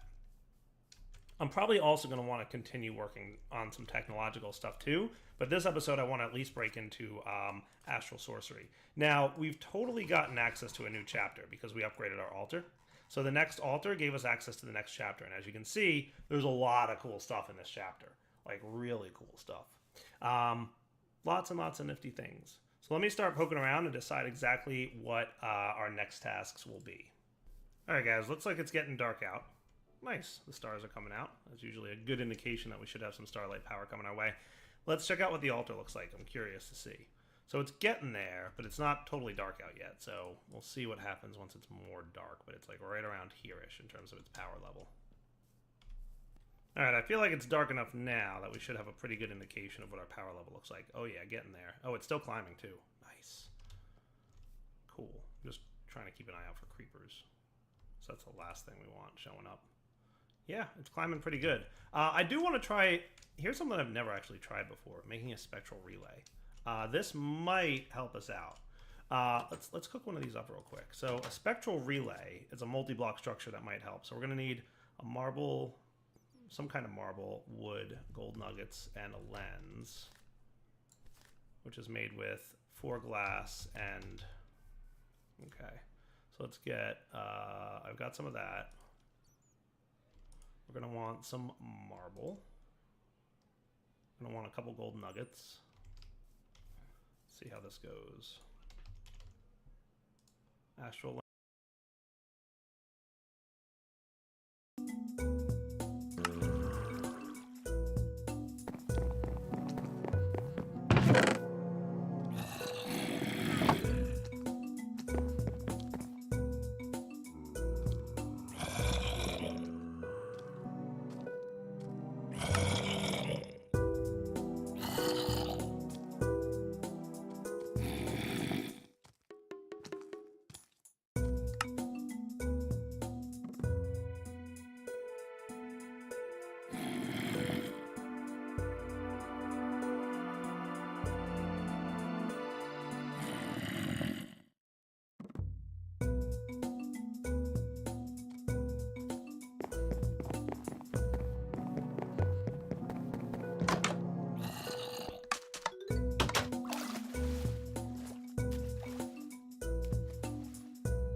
Lens needs to be an illuminous crafting table. I don't know if that's true. We're gonna find out. I do have.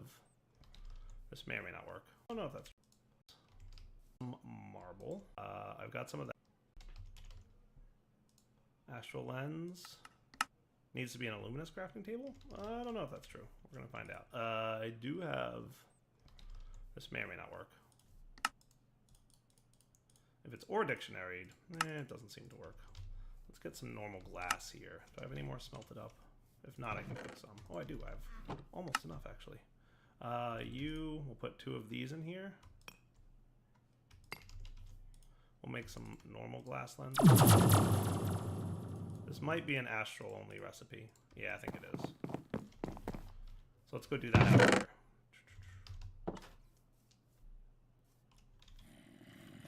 All these monsters and stuff. I should get armor.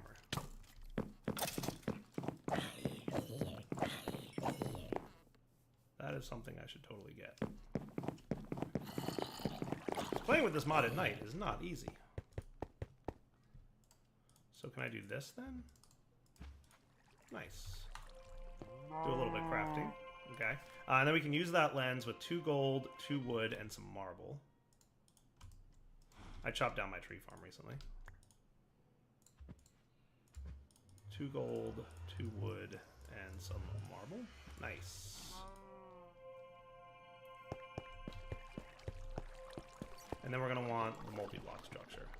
Which, according to the book, if we put this high up in the air, but kind of close to an altar, this might be a good place to go. So, I don't know exactly where I want this to be. What's up, spider?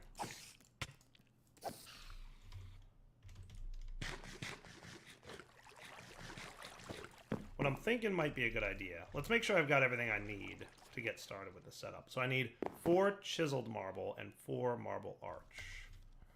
Okay. So 4 marble arch. You know, I'm just going to do it with this.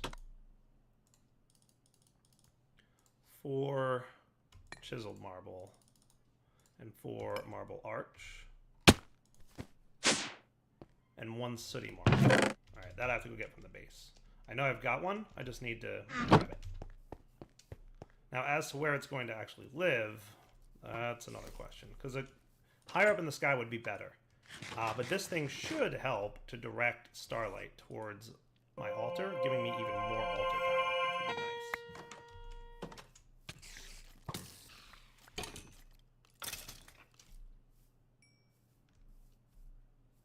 So I don't know exactly how far I want to go up, but like maybe up above this tree.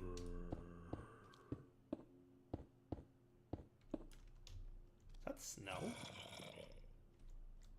Do Do what now? So what if it was like kind of up here at a decent Y level? Like let's head up to like Y level 100-ish. That might be a good place to build it.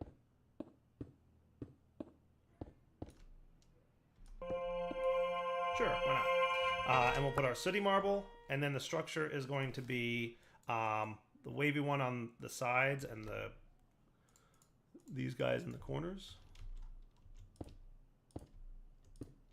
Whoops.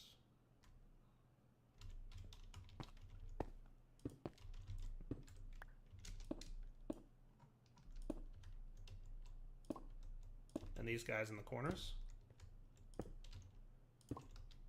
Cool. And then this thing here. And let's see what the book has to say about this all. When the relay is in place type but close to an altar, we'll collect and focus starlight once a glass lens is placed inside it. Oh, okay, so I think we'll get another glass lens. That we can get under from down there. That's a far drop. Yeet. Oh, I didn't live. I was hoping I would live. Oh well. Life goes on. Let's get, actually... I'm going to clear out that cobblestone thing in the daytime. Oh, now there's Endermen hanging out around by. I would love if they would show up when I'm ready for them. That does look like snow, doesn't it?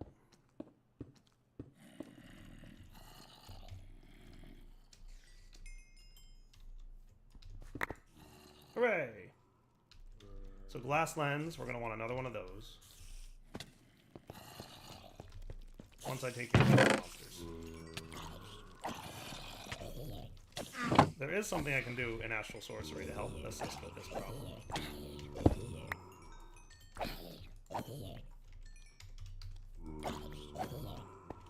Luckily I got a decent sword before I got into this mod. Alright, so real quick. Looks like the starlight power is already dropping, because it's becoming more, you know, less daytime, more nighttime-ish. So placing that inside the altar should... How did snow get here? I really want to know. And again, I'll clear out this cobblestone dirt pillar in a bit.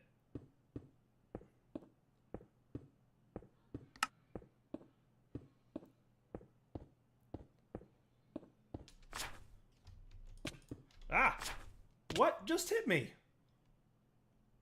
What was that? What killed me, even? Say what? Oh well, it's gonna be daytime. We're gonna have to check this out. I'm gonna get my stuff, and we'll be right back. I'm also gonna clear out those pillars. I'm just gonna place... Well, I kind of want to do that on camera. Really though, what hit me with slowness? Oh, it was a blizz.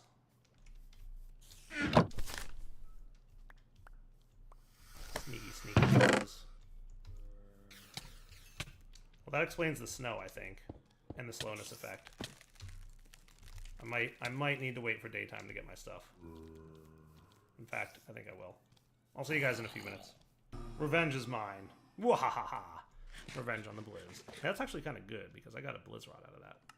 Cool. Alright, let me go clean up my inventory. I'm going to clean up that mess that I made up there. And then tomorrow night, as in, like, you know, not next video, but, you know, next time it's nighttime in game, I will proceed with installing that lens and hopefully have a little bit more starlight power. Hey guys, good news! My ender lily grew. Nice. +1 ender pearl. It's not that slow, provided you plant it on endstone, of course. So we've got 2 ender pearls at the moment. Not ideal, but it'll do for now. I found 2 endermen underground. Shh. I got 1. Come on, enderman. All I want is ender pearls. It's really not a lot to ask for.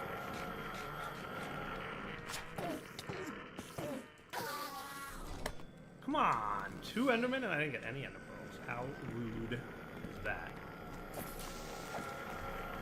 Alright, the reason I'm doing a little bit of underground hunting is I'm actually looking for iron, but I'll take copper since I found it. I need to get a few things while I'm waiting for it to be nighttime. Be right back. Ooh, hey, I found something here. Resonating crystal. That'll come in very handy later. All right, let's see if we can get this thing working. I've not actually tried this one particular multi-block before. I think I might have even skipped it entirely in my mod spotlight that I did. But hopefully we can manage to get up and running. And once the thing's installed, it should not need me to go up there for a while. Hopefully I'm right. Let's see if I am. So pillaring up to Y level 100-ish. There we are. So install this dude. Hey, we've got some particle effects going on. I guess that's a good sign. I don't think there's any linking specifically that we have to do. I think it will find the altar by itself. I believe that's accurate. We'll see. But the next thing I want to make, so the next tier of material from Astral Sorcery is going to be this star metal stuff, which is cool. So we'll see if, hello, skeleton. Hello, other skeleton.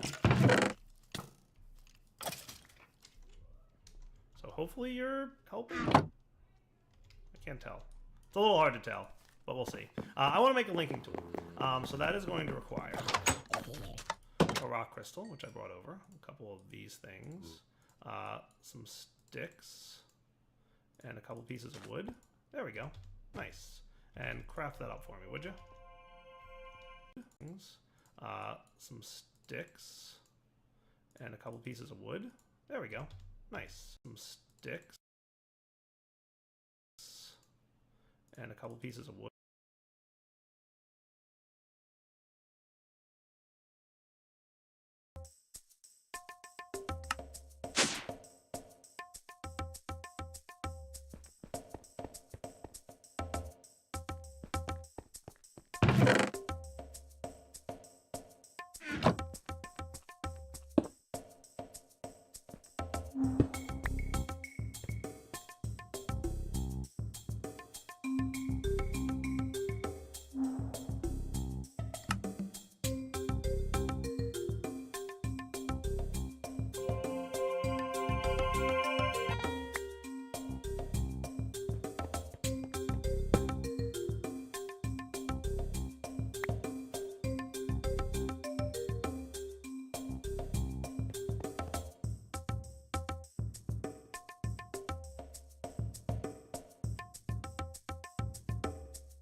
Wood.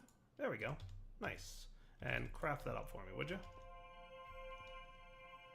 Getting paranoid of creepers now.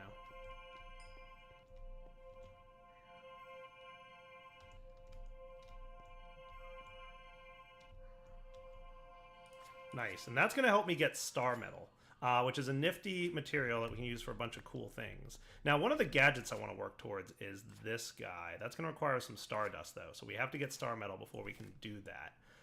And there's other nifty wands and stuff that I might want to access as well.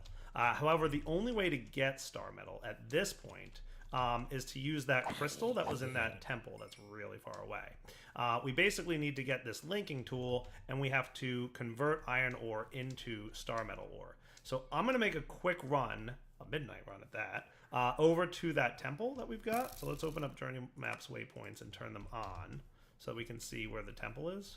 And hopefully I can make it there at night without too much problem. I'll meet you guys at the temple. It's been a dangerous journey, but we've made it. The Star Temple is approaching. Astral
Temple, I'm on my way.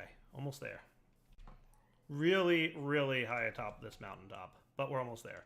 So the Star Temple has that crystal inside. Remember, we use it for a little bit of crafting. We're also going to want to use that to do some of our crafting here. However, it also involves the actual crystal itself having a direct line of sight to the sky. So by breaking kind of this block here and then pillaring down here, we are going to give the crystal that we have direct access to the sky. Nice. I can remove this crafting table because it's really not needed here anymore. And what I'd like to do is place down some iron ore, like there. And I can use the linking tool to bind the collector crystal to that block. And what we should see is a bunch of starlight focused because it can see the sky, converted, oh wow, that was quick, into astral metal. Nice. So that little effect will occur, and then it'll convert iron to star metal ore. Nice. So I'm going to let this run a few times. I want to get a bunch of star metal ore. I brought about as much iron as I found while I was underground mining, which is a decent-ish amount. Cool. And then eventually we'll be able to do this at our base as well. But having some star metal ore right now is going to be a nice thing. So I will be back in a few minutes once this is complete. So it's kind of starting to become daytime out, which means we're slowing down our process of converting iron to star metal ore. But we're getting there. We're getting there.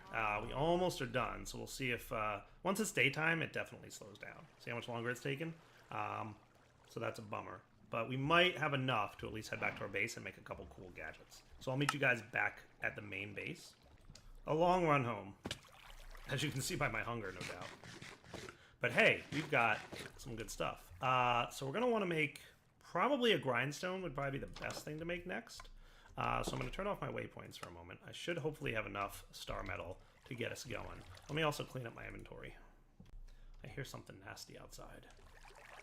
What's that noise?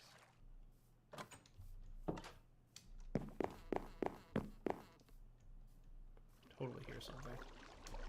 I don't know if it's above or below me.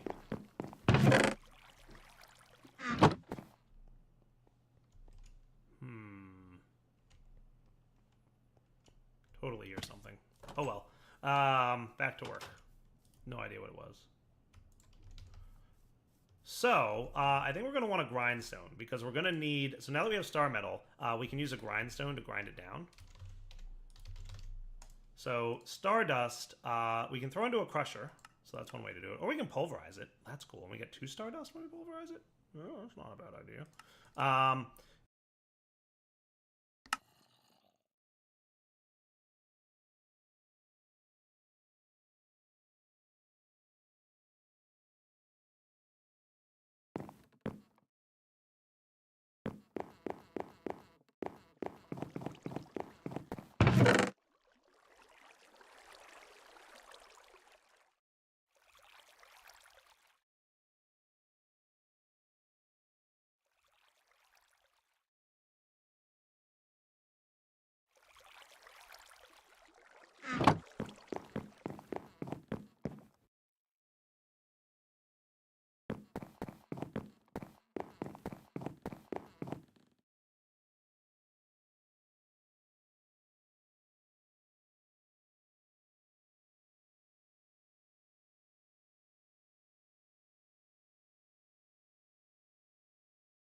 You know, or we can, yeah, let's do that. Let's pulverizer it.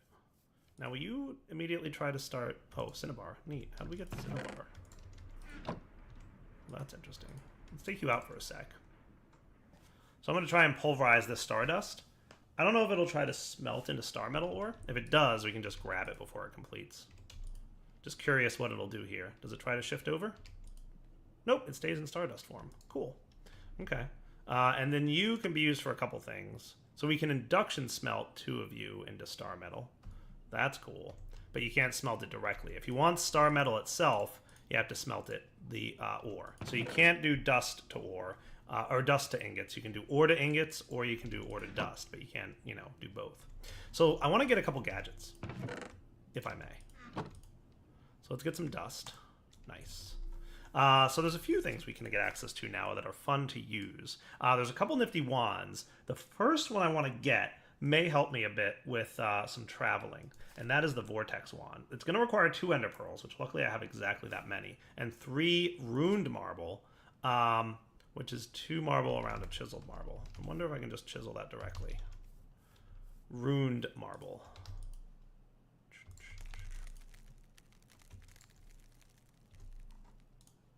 Can I get ruined out of this? I can. Cool. Because it's all the same amount. It's just whether you're crafting. Technically, it's more expensive to use the chisel because we're burning durability on that guy. 2 Ender Pearls, which is exactly what I have. Did you hear it? That was the sound. And a poppy, because we need purple, right? There it is. I think it's a blizz. Sounds like a blizz. So purple dye, 2 Ender Pearls, a dust. I don't know if this will be craftable during the day, but one can hope. See, there he is. I knew I heard something. Those things hurt. Nice. So Vortex Wand might be cool to have. Let's give it a shot. So really low star power here. We'll see if we have enough. Probably not. I think it was dust and this. So that's telling me Ender Pearl, Ender Pearl. And the dust here. Oh yeah, look how much power we need to make one of those. Hopefully we hit that at midnight, especially with this dude up there. That may or may not help. If we don't have enough, we will have to raise this altar to a higher Y level, which wouldn't be the end of the world. We would just need a way to get up there too. So be it some kind of, I don't know, system. So I'm going to leave that in there until it's nighttime. What other cool stuff can we make? Do you guys require Ender Pearls? You don't really. That's good. So this is nice. Formation Wand. Yeah. Can build stuff with you. And then Conversion Wand is like a swapping tool, which is pretty nice. So we might want to look into those guys. The other thing I might want to make, now that we have access to this, is a Celestial Gateway. That might be cool to make as well. It's another multi-block structure, but it'll help us in getting around. Okay, I waited till almost midnight for this. He's not quite powerful enough, is he? Think we're going to have to move this structure up. Just trying to decide exactly once it's up higher, how we want that to work. So we want him to be in this specific location, right? Because this is where that collection of starlight was.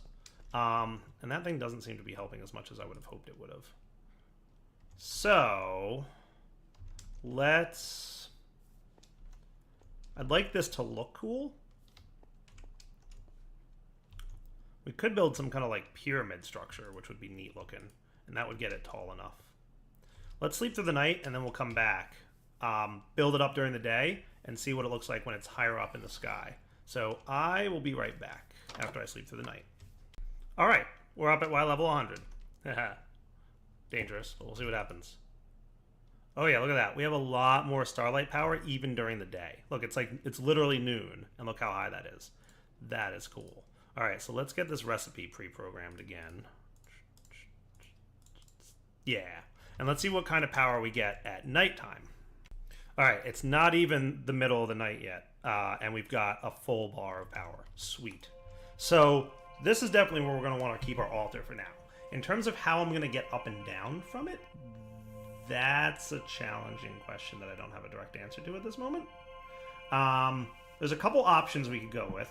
We can get an elevator from RF Tools. We can get an elevator from the elevator mod, which is totally there. So are you like actually doing your thing or what? Because you're close enough that you should be working. But hey, let's try out this vortex wand because it's a cool toy. And hopefully it'll help me get down without dying. And between episodes, I will figure out a method for getting up and down to this altar. I had another really cool idea on what I would kind of like to do at the altar, but I don't have the tech for it yet. But I might try it later on in the series. I'm not going to spoil what it's going to be, but it's really a neat, nifty idea on how to get this altar to do what I want it to do. But we're not at the tech level yet where we could do it. So could I like... So this vortex wand acts like a grappling hook, kind of? Okay, so that didn't work as well as I would have hoped. I'll probably just have to get practice with it. But that said, it's not a bad little gadget. So let's do this. Let me get some cobble. I'm going to go get my corpse. And then what we're going to do is probably wrap up the episode here. I want to demonstrate the vortex wand a little bit better than me dying with it. So, yeah, there's a creeper right there.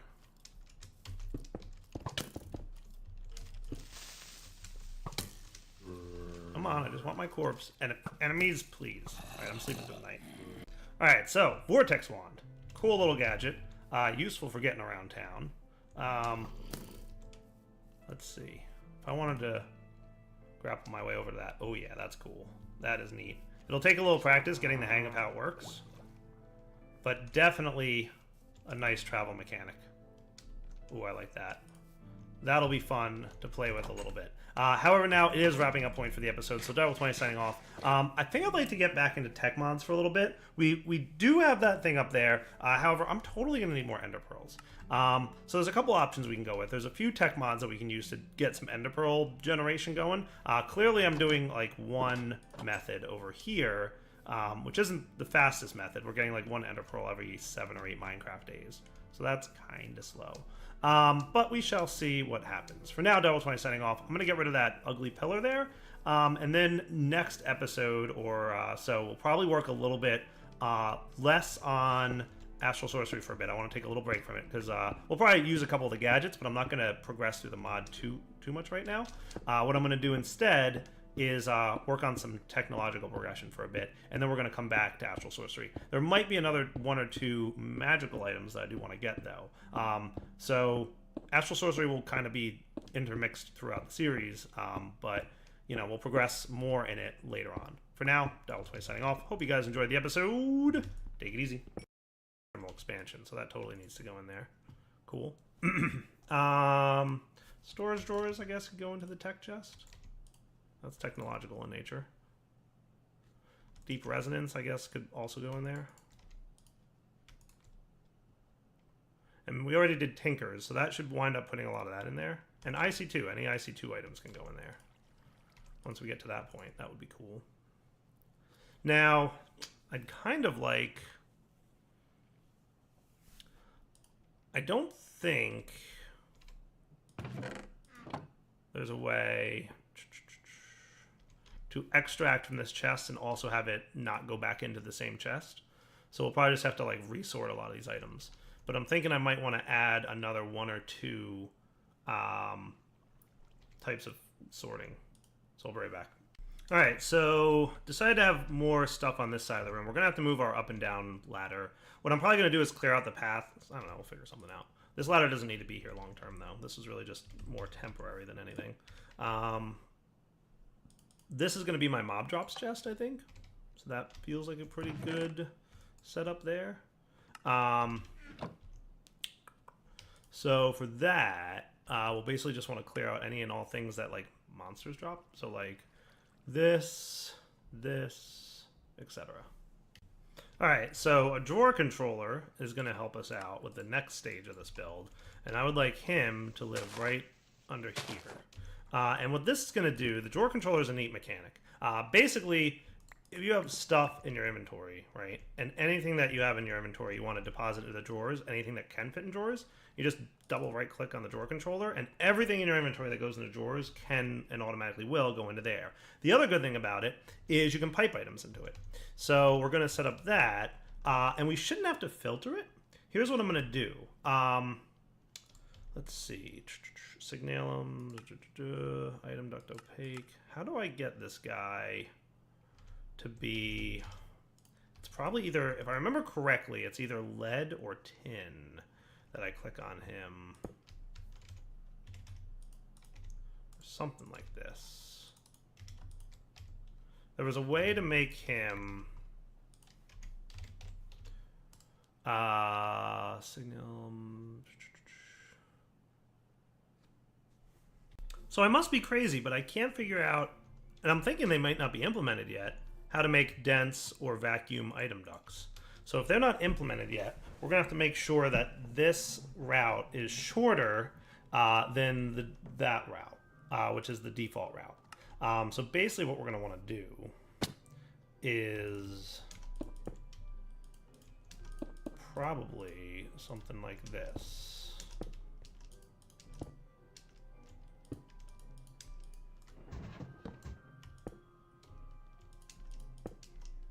That should work.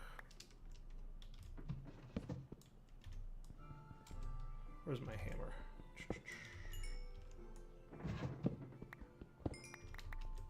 Cool.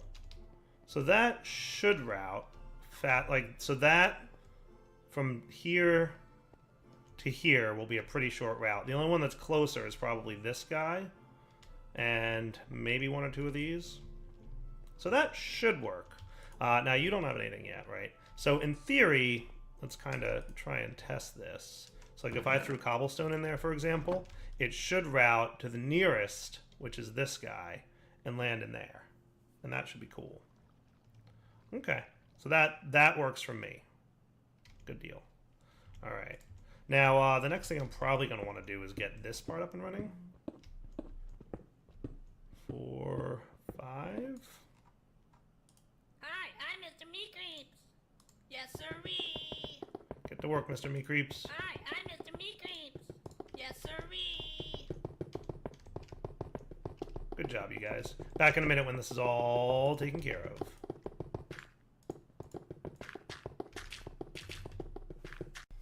All right, cool. So we've got a relatively nice basement going on here.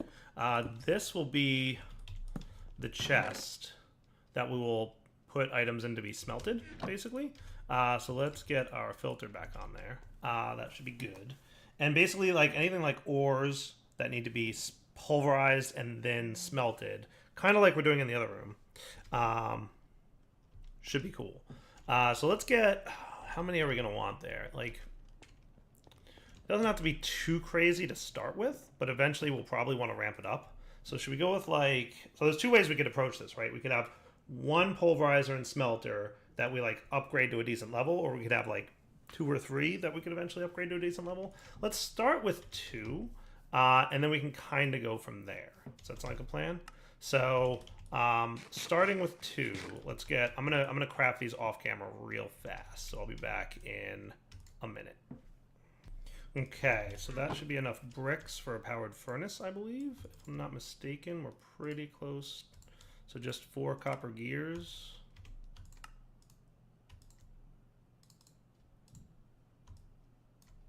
And we should be cool. I hate that thing going in there. I know it causes it. It's kind of like a little weirdness, but nothing we can really do. All right, so what we're going to want is another thing to extract from that chest. And we'll basically have pulverizers followed by item ducts. And we're going to want to remove you. We're going to configure you so you accept from the bottom and push out the back. Same deal. Bottom, back. You are going to accept from the back and push out the top.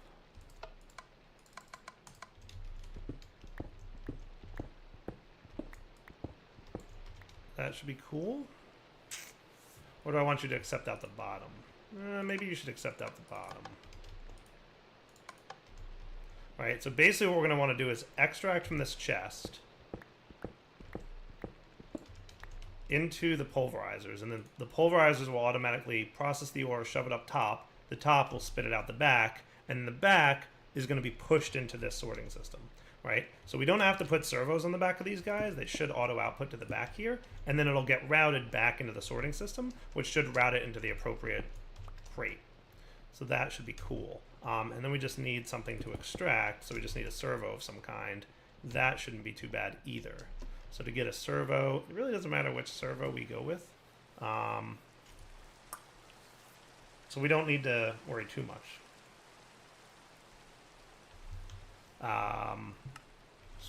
Servo.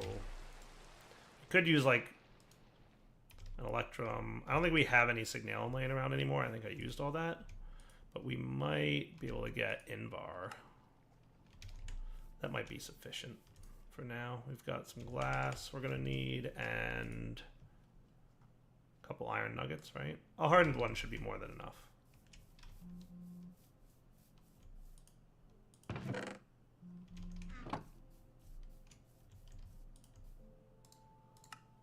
Cool. Okay, so you're just going to be set to, we're not going to filter or anything, we just say you're always running. So let's go get a couple pieces of ore. Luckily I know where there's a mining cave. Right, so tin, perfect example, right? We'll get this guy. I want to get like a few pieces of ore. What else can we process? Copper.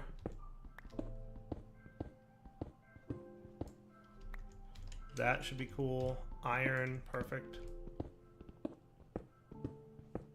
Any more iron here? Aluminum, sure, why not? You can also be in the list. Okay, perfect. Alright, now how did I get in here? There it is. Cool. So these items will be whitelisted on the insert here. So now when we insert those into the chest, so like let's demonstrate, right? I'm going to put away a bunch of these metals. Oops. I'm going to put away a bunch of this stuff, including these guys. So everything should start sorting appropriately, and then any thing that needs to get processed by way of this stuff will go into the chest, and then they'll get sucked out, and they'll be dropped into the pulverizers. And the thing should be smart enough to, like, not pull out items if there's nowhere for them to go. Cool? So that looks pretty good. Nice. Okay, I like that. So there's two more things we need to set up to get this working. First off, we're going to need power. And that shouldn't be too bad, because I can just run more leadstone conduiting over to the back there. I might have enough leadstone, but I might need to make a few more, but that's not too bad, because leadstone's really not that expensive. Yeah, we've got 9. We're going to need more than that. That, and a bunch of glass should about be right. Is the glass in here? Did I filter it? That should be enough.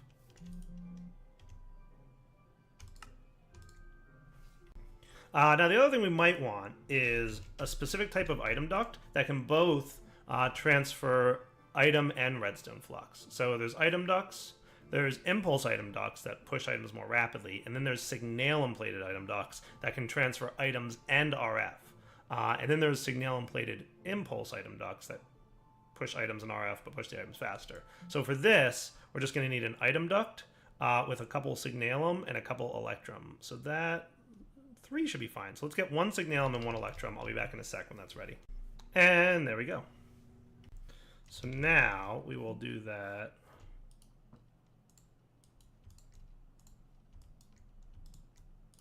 These, and 3 item ducts will give me signalum-plated item ducts. So let's give this a try. So basically, the way this is going to work is as follows. Let's kind of dig-ish behind the wall here until we run into flux ducts. There they are. Cool. We will run these guys all the way over to here. Now, these ones don't have items going in and out of them, so we don't need that. But these do. So let's remove the item ducts that we have there. And we're going to put signalum-plated item ducts there, which should connect up and allow everything to run. So you should be getting power now, but you'll also, so like the pulverizer's running, it's going to push the iron ore up top. You're going to smelt that iron ore, and then that's going to be pushed out the back automatically, I believe. Yes, beautiful, perfect. And then it will route to the appropriate destination. Nice. So that's a pretty functional sorting system. It's not perfect, but it'll work. It'll at least work for now, in that we can, you know, sort things, and that's pretty spiffy. Hey, I've got some this stuff here. I could probably. You've got a built-in plenty of buffer. Cool. So we're doing okay on RF there. Nice. Everything's working actually pretty well right now. I'm very pleased with the way the base turned out in the first 10 episodes. Which, by the way, since it is the 10th episode, you guys get a world download. Hooray! So I'm going to probably wrap up the episode here. This feels like a good point to wrap up at. And we will come back next episode. So this is pretty much established and working, right? Like, this is all great. Aluminum's being processed. Beautiful. This is cool. So we have a basement with some functionality. We have a base with some functionality. We got into astral sorcery. Next episode, I think I'd like to maybe get into some other basic stuff. We'll see. But for now, it's definitely wrapping up point. So Darwell20 signing off. Hope you guys enjoyed the episode. We have a sorting system, guys. How great is that? I love it. We'll come back next time. Maybe we'll probably, you know, expand the sorting system as the series goes on, and eventually we'll obviously want to refine storage system, which will make things even a little bit easier for us. But yes, for now, I'm gonna go set up a world download for you. By the way, the way I typically do this, which is, you know, no different from the way I'll do it now, is I will give you guys all my gear. So you know where my base is. You can see the coordinates on the top right there. Anything that's currently in my inventory, I throw into a chest for you guys. And that way you have access to it. Do I have any baubles yet? No, not yet. Okay, cool. So there's all my stuff. It'll be in my base. I'll back up the world. You can download it. It's going to be available on the Twitch launcher. So the same place that you got the mod pack from. After this episode airs, you're going to want to search for the Direwolf20 in the maps section, and you will find Let's Play episode 10. All right, guys. Direwolf20 signing off. Take it easy. Hello everyone, this is Direwolf20, and welcome to episode 11 of Direwolf20's Let's Play series. Today, pulverizing some bone meal. I've decided that the next task that I'd like to kind of start tackling should be some Britannia. There's some really cool items from Britannia. I'm going to be totally honest, the very first item I want to get, not even going to like hide it, is the sash. The sash of traveling, which is like super cool and useful for running around and making your character move faster. Because I am at the point right now where I feel like I am moving really slowly all around. And having uphill step assist and higher jumping and all that good stuff would be super awesome. And I want a sash. That's literally my goal. So right now I'm kind of poking around, looking for some Britannia flowers. They're called mystical flowers. So mystical white, mystical orange, mystical magenta, pretty much one for every color of the Minecraft rainbow. So 16 in total. There's a couple things we can do to get them if we can't find the ones we need. But the goal of today's episode is by the end of the episode, I would love to have one. Now, you can find a bunch of the flowers in different areas, specifically in different biomes and whatnot. But you can also get this stuff called floral fertilizer, which is this stuff. And it's basically... Hello everyone, this is Direwolf20, and welcome to episode 15 of Direwolf20's Let's Play series. Today, I'd like to get started on a pretty important task. I'd like to get up and running with some extra utilities too. Extra Utilities has a bunch of cool gadgets and stuff, and there's a few things I'd like to work towards having. And before I can work towards having it, I have to start generating EU power. So Extra Utilities power is called GP, and we're going to need to start generating it. So there's a couple ways we can go about generating GP. One of the basic ways, and only way we can do it at the beginning, is solar panels. So there's either solar or lunar panels. Solar panels use lapis, and lunar panels require lunar reactive dust, which you make in a resonator, which needs power which needs GP to run. So you're basically going to have to start with solar panels. So basically, you know, during the day, you've got power going. We're going to want about, unless anything's changed, 8 of these. So let's make 3 sets. We're going to need polished stone, which is going to require some smooth stone. So let's yoinks and a zoinks.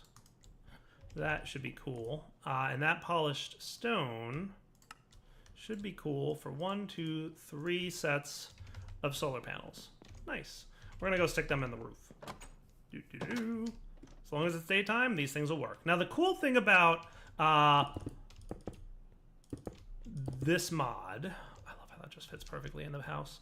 The cool thing about Extra Utilities solar panels and the power from Extra Utilities is it's a global power source, which means any machines that require it, it's always tied to your player. So as a matter of fact, if you look at any Extra Utilities power generating using item, you'll see the amount of grid power. The first number is how much is being used, and the second number is how much is being generated. So we just placed down 9 solar panels, which generate 1 per solar panel, which means we're getting 9 grid power, and we're using 0. Nice. The next component that we're going to want to get into is a resonator. There's lots of furnaces, by the way, that generate power. There's also a neat little wireless battery power transmitter, which we will probably want to use really soon-ish. So the resonator requires some iron, a block of coal, some redstone, one of those dudes. So let's get some iron and some coal. And we'll see what we can do. So resonator and some redstone, right? So the resonator here is going to generate stuff from the mod for us. There's a bunch of things it can create. And I'm going to stick you in the corner, and I'm going to throw some polished stone into you. It costs 8 GP per polished stone to get produced. Now we can speed this up with upgrades. However, those upgrades will also increase the power demands. And if we don't have enough GP, it won't produce the polished stone. It'll turn it from polished stone into stone burnt, which can be used to produce some better stuff in a minute here. There's other ways to generate it. So a lava mill will generate 2 GP as long as it's adjacent to lava.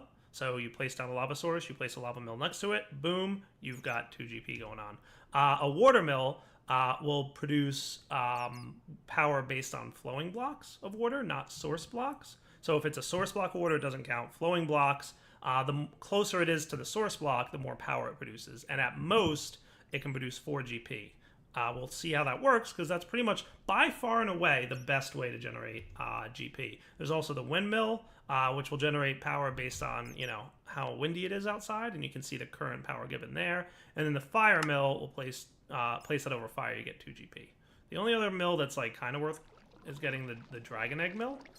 You place a dragon egg on top of it, and I think you get like 500 GP or something stupid like that. It's a nice way to generate GP. But it's definitely requiring a dragon egg, which we don't have right now. So the best way, by far and away, of the early tier power sources, almost to the point where I think Tema should really rebalance the wind and the lava and the fire mills around it, or rebalance the water mill to nerf it. I don't know. But one way or another, the water mill is like superior by far. So we're going to be making a bunch of these. So we're going to need some redstone gears and some resonating redstone crystals. By the way, you find these when you break redstone ore in the world, but you can also craft them with 4 redstone and a piece of ender. This ender shard can be made by breaking an ender pearl with the glass cutter, and you wind up getting 8 ender shards, which is cool. So if you start running low on resonating redstone crystals, which we probably will, we just need that glass cutter, which, did I ever make a glass cutter? I forget. I play so much Minecraft that I forget if I ever made a glass cutter. But it's really easy to make, so it's not that big a deal. We just need 3 iron and a stick. So 3 iron and a stick. Might have some sticks? I totally do. Cool. So glass cutter's easy. Boom. And then we grab an ender pearl, of which we have many now. Hooray. And we can carve it up. Cool. And then it's 4 redstone. And one of these dudes gets you one of those. And I like how the texture changes on the ender shard to represent how many of them you have. Isn't that cool? Super cool. All right, so if we want a few more of these, we could do something like that. And boom, we've got more of them. Neat. We're also going to need some redstone torches, so it's a good thing I got my sticks. So any other of these recipes, and I'm going to go ahead and get a bunch more stone burnt, if I may. We'll just let that go because it takes a while. Any of the watermill recipes, or any of the other mills, right? Watermill, windmill, fire mill, lava mill, all require stone burnt, which needed the power system up and running before we could make it, which is why we needed to do solar first. Now we have stone burnt, we can make watermills. So let's take a look at how watermills will serve our needs. So we're going to need a few of these. So let's get 16 sound good for now? Needs a decent amount of these dudes, right? So that'll be 4, and then that'll allow me to get 2 watermills. Cool. And in total, that should give me 8 more GP, which is pretty neat. And we'll need a few more stone burnt. Not too big a deal to get the next set. So a bucket will help me here. And we have to decide where we want this setup to live. You know what else I might want to make is an elevator. Now that we have ender pearls. Do we have sheep? Like, I know we have string. I traded a bunch of string for ender pearls. But do we have sheep? That's a good question. Wool. We've got a little bit of this stuff. Let's go bring our shears outside. I know there's sheep somewhere out there. We can go bouncing around. I'll put the glass cutter away for now. I don't want to need them. Is it daytime? It is. There's sheep in this direction, right? Yeah. One thing that slime sling does not help with is water. I'm going to shear some wool. And we're going to make some elevators, which are another one of my absolute favorite items from all of modded Minecraft. There is a handful of items that I just absolutely love. And the elevator, totally on the list. Totally on the list. Because it's a great way to get up and down. Ladders, to me, not a fan. I mean, you know, they get the job done. They allow you to get up and down. But elevators, whoo, let me tell you, they are the bomb. Alright, let me get more wool and we'll come back. Hey, did I know this temple was here? Because that's cool. There's a temple here. I don't think I knew that. Let's check for, astral stuff. Ooh, nice. 2 constellations. 1, Visio, and Decidia. Nice, that's cool. I'll take your loots. Don't mind if I do.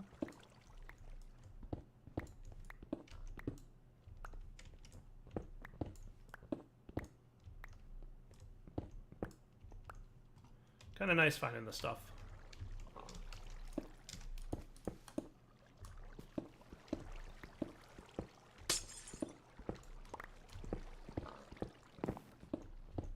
Okay, that looks good.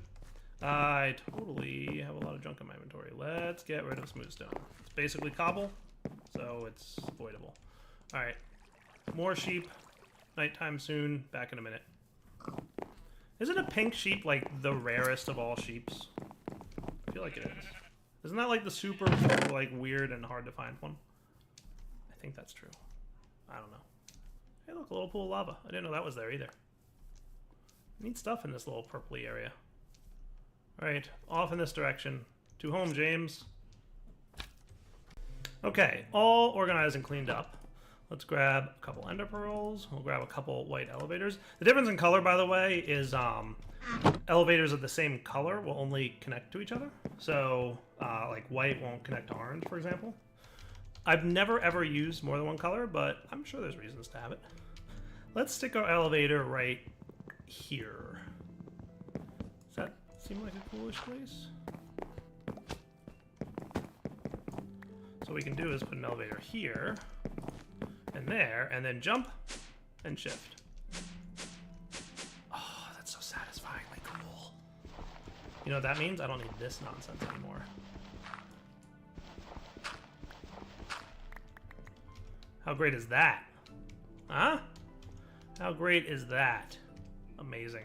It also works through at least one, I believe, right? Yep, block. Maybe more than one? Oh yeah, look at that. Works through more than one. So, pretty beautiful. Loving it. All right, good. That's cool. So that's like a nice and easy way to get up and down to the basement now that we no longer need to deal with that nonsense. And we can put this away. And hey, look at that. Planks. Replacing that one right there. Cool. Oh, you know what else I have to do? Since I found these cool little constellation-y things, which I definitely want to get back into Astral Sorcery. Don't worry. I'm getting back to that at some point. Just want to do a little technological upgrading. So let's put that in our Astral Tome. So if we open this up, we should be able to put these guys in here. And if we check constellations, we now have more constellations. Hooray! Everybody's a winner. Nice. All right, now that we have an elevator, let's figure out where I want to place these water mills. That seems like a good idea. And I'm also going to smelt a bit more cobble. So let's go to our redstone furnace and throw a stack of cobble in there that you can smelt for me.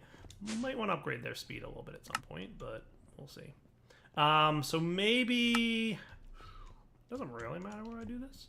But let's get you and you ready to start hammering up the walls.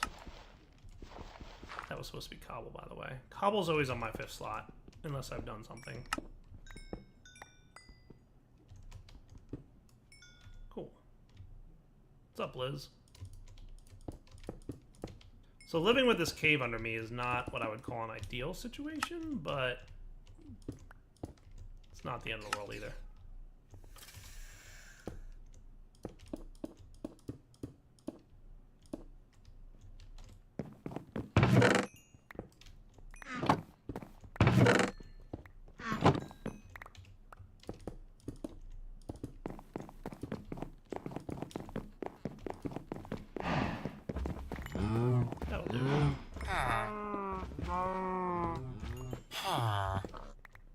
So if we wanted to, we could set up like a fancy little area down here.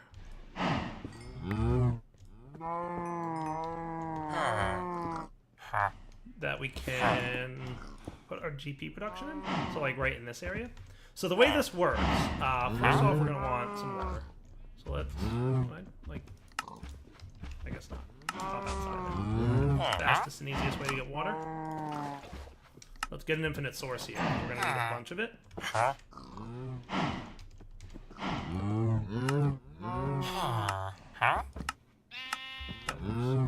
Alright, so for this to work, we basically put this down.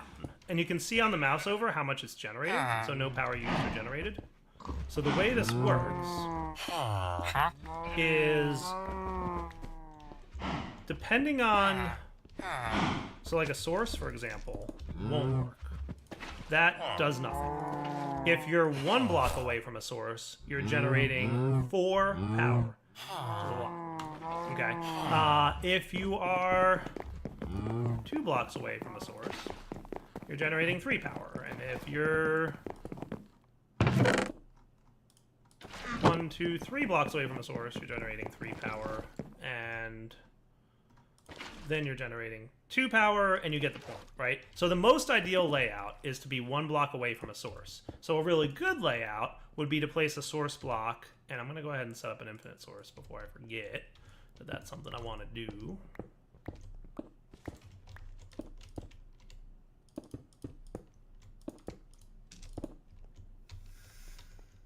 I hear that Blizz down there. So if you put 1 here, this is 1 block away from a source, and that's 1 block away from a source, and you're generating 8.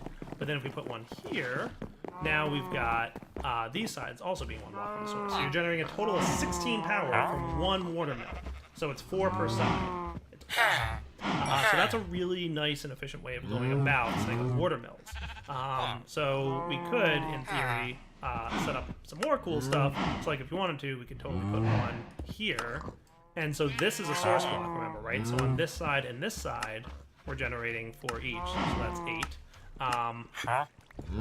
And then what we'll probably want to do is place a source here. And now we're generating 16 and 16. Nice. So now we will get that polished. Boom, boom. Good to go, right? Let's get a little bit more redstone. Probably gonna have to deal with the fact that we are not having a lot of redstone right now. Well, that's not true. We're not having a lot of luck. We are having doing okay. It's not great. So 4 of you, and that can get me 2 more warlocks, right? Now we don't need a huge amount of power just yet, but we may need some more eventually. Now what's cool is this spot right here is a great place to put another one of these, because you're generating 8, right? There and there. That's like not a bad place at all to generate some stuff. Right, so we just put this here.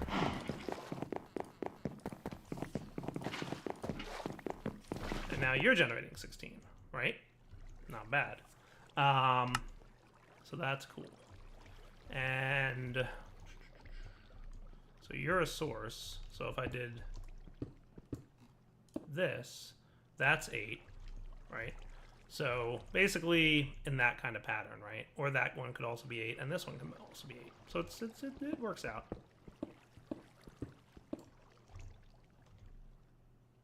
Good. And we should have another water here. So we'll expand this and make it a little bit more efficient as we get around to it. But for now, we're generating a decent amount of power. There's much more efficiency we can have here, by the way, in terms of space. But for now, we're generating, 64 grid power during the night, plus 9 during the day, right? So daytime is when the solars run. So 64 plus 9. Cool? 73 grid power. Beautiful. So we can speed this up if we want, but there's other cool things we can do with grid power that we'll probably be checking out almost immediately. One of the things I'd like to do with it, let's sort this stuff all away. So that all looks good. We'll put the wool away too. What I'd like to look at doing is using the grid power to make ineffable glass. So dark ineffable glass is 8 dark glass around a moonstone. Will get me 8 dark ineffable glass, which is great. And it just needs 8 lunar reactive dust around a diamond to get that. Let's grab a diamond and 8 lattice. And what we'll do is, as soon as this one's done, we'll do that. And I'll come back in a minute when the lunar reactive dust is done. It uses 16 GP per lunar reactive dust, by the way, so definitely more. So FYI, if we want to speed up this process, we could get speed upgrades. And to do this, we're going to need to convert some weighted pressure plates. See, are you almost done? You're almost done. We convert these into upgrade bases. Cool. So this guy should be done in like a second. That's cool. Right. Weighted pressure plate light. That's what I made, isn't it? Okay, cool. You were just being a little derpy. So I got 6 of these lunar reactive dusts. So that's cool.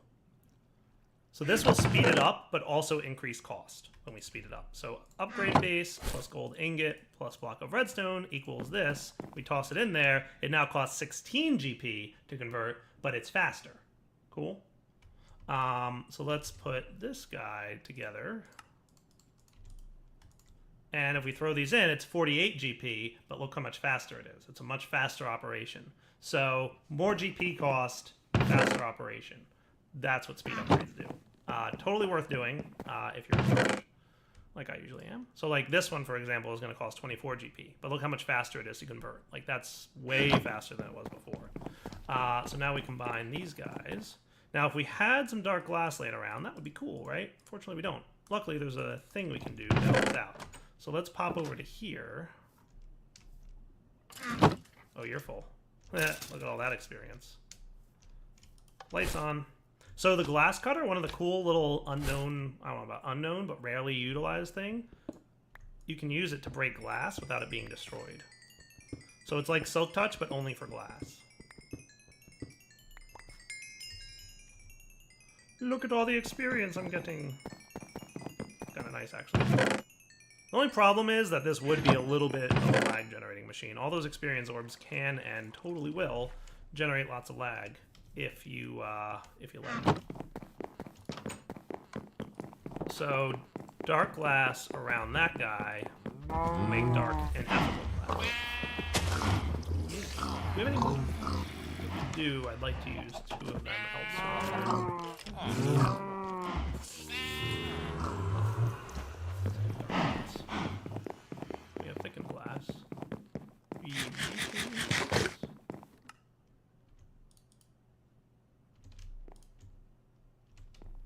Do I have no more ink sacs? Or am I just, like, not seeing them?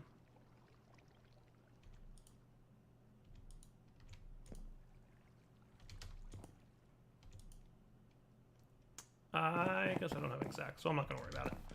I just wanted to, like, be even about it. So you need 9 pieces of glass for the door that I have. Like the quote-unquote door that I'm about to have.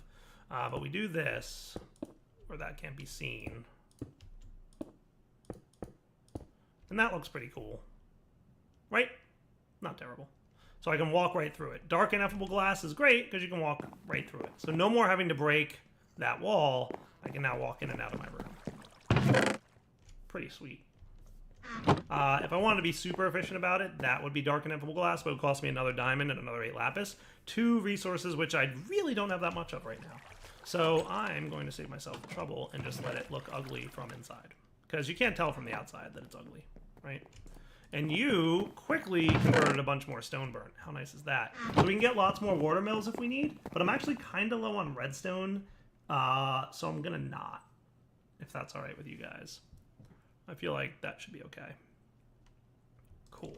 So that's all done. We'll put that away. Pretty sure extra utilities filters into my chest with important stuff, whatnot. Should go into here, right? This is the extra utilities chest. Yeah, glass cutter wound up in there. So we're cool. Great. So things and stuff, right? Looking good. Back in a minute. So one of the best things you can get with wireless, or with GP, is a nifty block called the wireless RF battery, which is neat. What I like about this block is it is a pretty simple and straightforward way of getting some really low level but wireless RF transfer. So what do I mean by that? So let's take a look. Now this does require some GP, I'm pretty sure, but basically you hook this guy up to some power transfer, right? So anywhere you want to put it, right? Boom, put it right there. You can see it's filling up with RF. Holds about 3200 RF right in there. Boom. Grid power. Power drain is 4. So it uses 4 power, I think, for that thing to exist. And these guys can be placed on a wall, and they will wirelessly transfer power to any machines nearby that need it. So you right-click, and you'll see which tiles it's serving. Basically, these are the machines that it's powering. It's pretty cool. Has a range of about 4 blocks. So if we put this higher up on the wall, we'll see it seems to be all right still. It's around 4 blocks. So we'll try and move this further away here. No nearby tiles. There you go. So that's about the range of it, right? The other thing is it can only transfer 80 RF a tick, which is great at lower levels of power and is not so great at higher levels of power. But now that we have that, and considering we were talking earlier about needing more obsidian, it might be a cool time to get ourselves an ender tank. Blaze rods, huh? I could totally hook myself up with some blaze rods. I have an idea on how to do that too. Boom. I mean, we have some, but we could probably use more at some point. And plastic. We're going to go visit the nether in a minute here. This is going to be like a quick run through to get this up and running. Plastic, plastic, plastic, plastic. Where do you live, plastic? I don't actually know where plastic is chilling at. I know we've got some. Just having trouble finding where it's living. Plastic. Oh, there you are. So I think it was 4 plastic, right? To make another safari net. So here's a point where having more blaze rods would be cool. So we're going to grab a mob imprisonment tool, and we're going to go bring that to get ourselves some blazes that we can then spawn. And then in addition to that, that might also be a good time to test the range thingy that we were having problems with. But I'd like to make a couple ender tanks, which are great things to have. It's going to require 4 obsidian, but other than that, we should have everything we need. So let's go get 4 obsidian from our smeltery, which at some point I should really consider moving closer to my base. Shift. Overshot it. That's all right, we'll live. Real quick, 4 obsidian. I should have, hopefully, 4 tanks of, or 4 buckets of lava. 1, 2, 1, 2.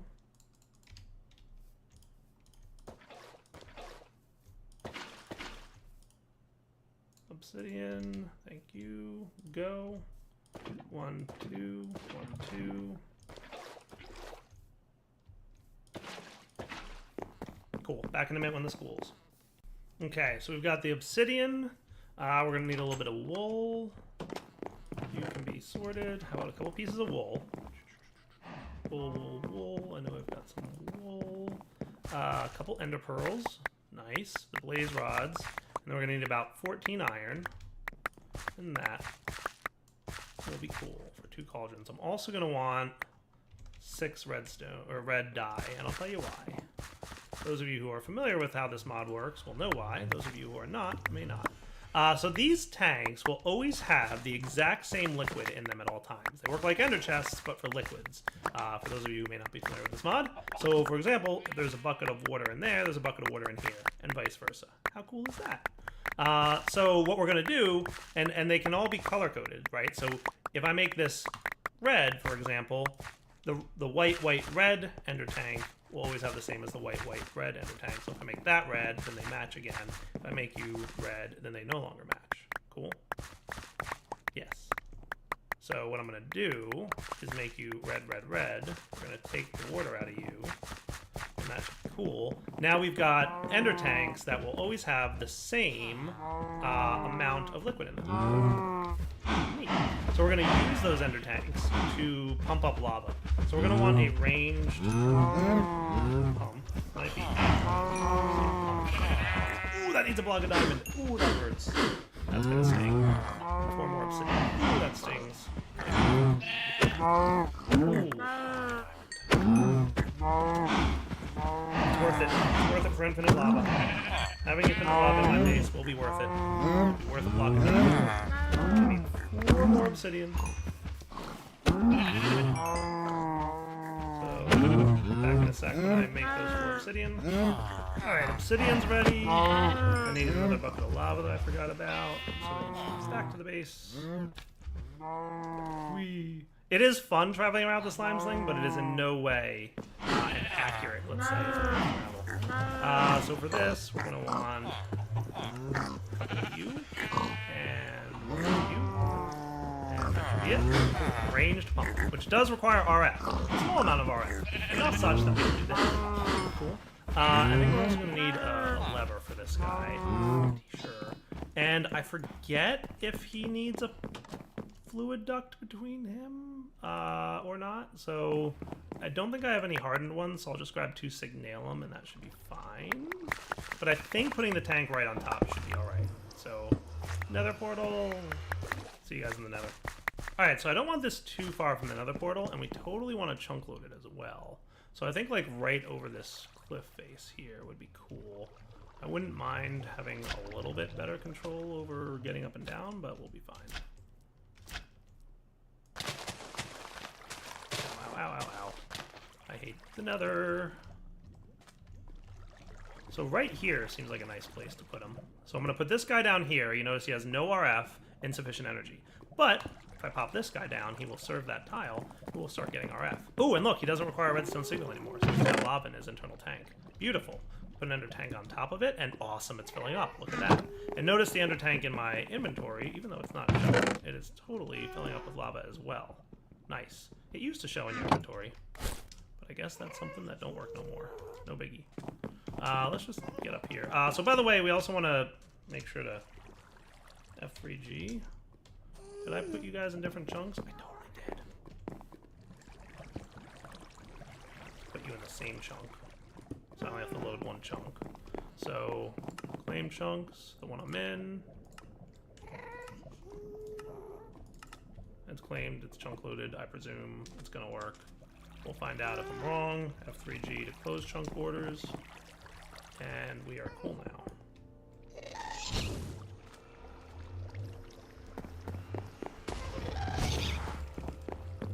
Oh yeah, return to sender. I'm going to get that gas tier because that is a gas tier, and they are not common.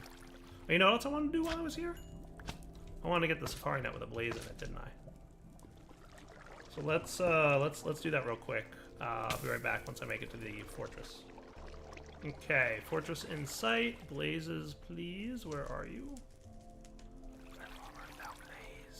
This will also come in handy at some point when I want to start farming wither skeletons. There's a blaze spawner, so I should be able to tap into this dude. blaze spawn, please? Come on. You can spawn one. I only need one. Thank you. Meet you back at the base. So in theory now, we should have an infinite lava source, relatively infinite. It'll run forever. So when we pick up a bucket's worth, look at that. Beautiful. Pretty much unlimited lava, which is cool. It's really cool. And we're going to go ahead and stick with that. So for now, I think I'm going to wrap up the episode. We will come back next episode and probably consider some more things to do. But for now, we've got wireless power transfer and infinite lava on the same episode. How cool is that? And if we wanted to, we could swap this out for blazes and flip a lever, and then boom, we're spawning blazes. Look at that. Cool. I'll let this run for a little bit, and I'll see if any blazes spawn outside. What I'm suspecting is the ceiling is too low, and the Endermen are spawning in such a way that their heads are in the ceiling and they're teleporting away. So if I'm right about that, raising the ceiling 1 Y level height should be sufficient. I'll just have to see if my light source is sufficient. It looks like it will be because it's 10s and 11s around that. So raising that 1 Y level shouldn't be a problem. But hey, what's up, blaze rods for days? Blaze rods and ender pearls for days. That's what's up. Now, Direwolf20 signing off. Hope you guys enjoyed the episode. Wow, that's cool stuff. Take it easy. Hello everyone, this is Direwolf20 and welcome to episode 16 of Direwolf20's Let's Play series. Today, want to work on using the lava that we got last episode to make an igneous extruder, which is a nifty little gadget. And then I might want to get into actually additions a little bit. I'd really like to get into actually additions just a lot. So obsidian first, then actually additions. Does that sound like a cool plan? So for this, it's really simple. Just need a couple invar gears, some tin, some iron, boom, some nickel, some tin, maybe some copper. I don't know. Should be cool. Oh, and some redstone. And oh wow, we are real low on redstone. Maybe I want to do a little bit of mining this episode at some point as well. We will see. So induction smelter, 1, 2, 3. 1, 2, 3. That should be cool. We might also want to boost our power production because we have been limping along with a small amount of power, but we haven't been doing... We did a lot of early game tech stuff for a lot of different mods, but we've yet to be at the point where it's like, we have a lot of power needs. So that's kind of both good and bad, I guess.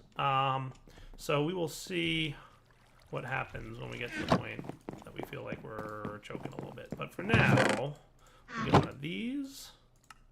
We'll get one of these. Oh, piece of gold. I knew I was going to forget something. I always do. I'm like, let's grab all the metals. No, I don't need gold. Yeah, I need gold. So piston. And I need another set of invar. I need 2 invar gears. Look at that. Should really upgrade this machine to hardened tier as well. It's still basic. But we'll get there. As I upgrade the machines, remember, I have to upgrade, like, the power production. So I've been kind of holding off because, you know, patience is a virtue and all that good stuff. Hey, igneous extruder. Sweet. I like it. So we've got an igneous extruder, which is good. And that's cool. So I think what I'm going to do is pop that downstairs. And I've got my ender storage tank, right? This thing can go anywhere. It doesn't have to stay here. I just placed it as, like, an example. What we could do is stick our igneous extruder, like, anywhere. Here would be fine, I think. And we can configure it so the back is a blue.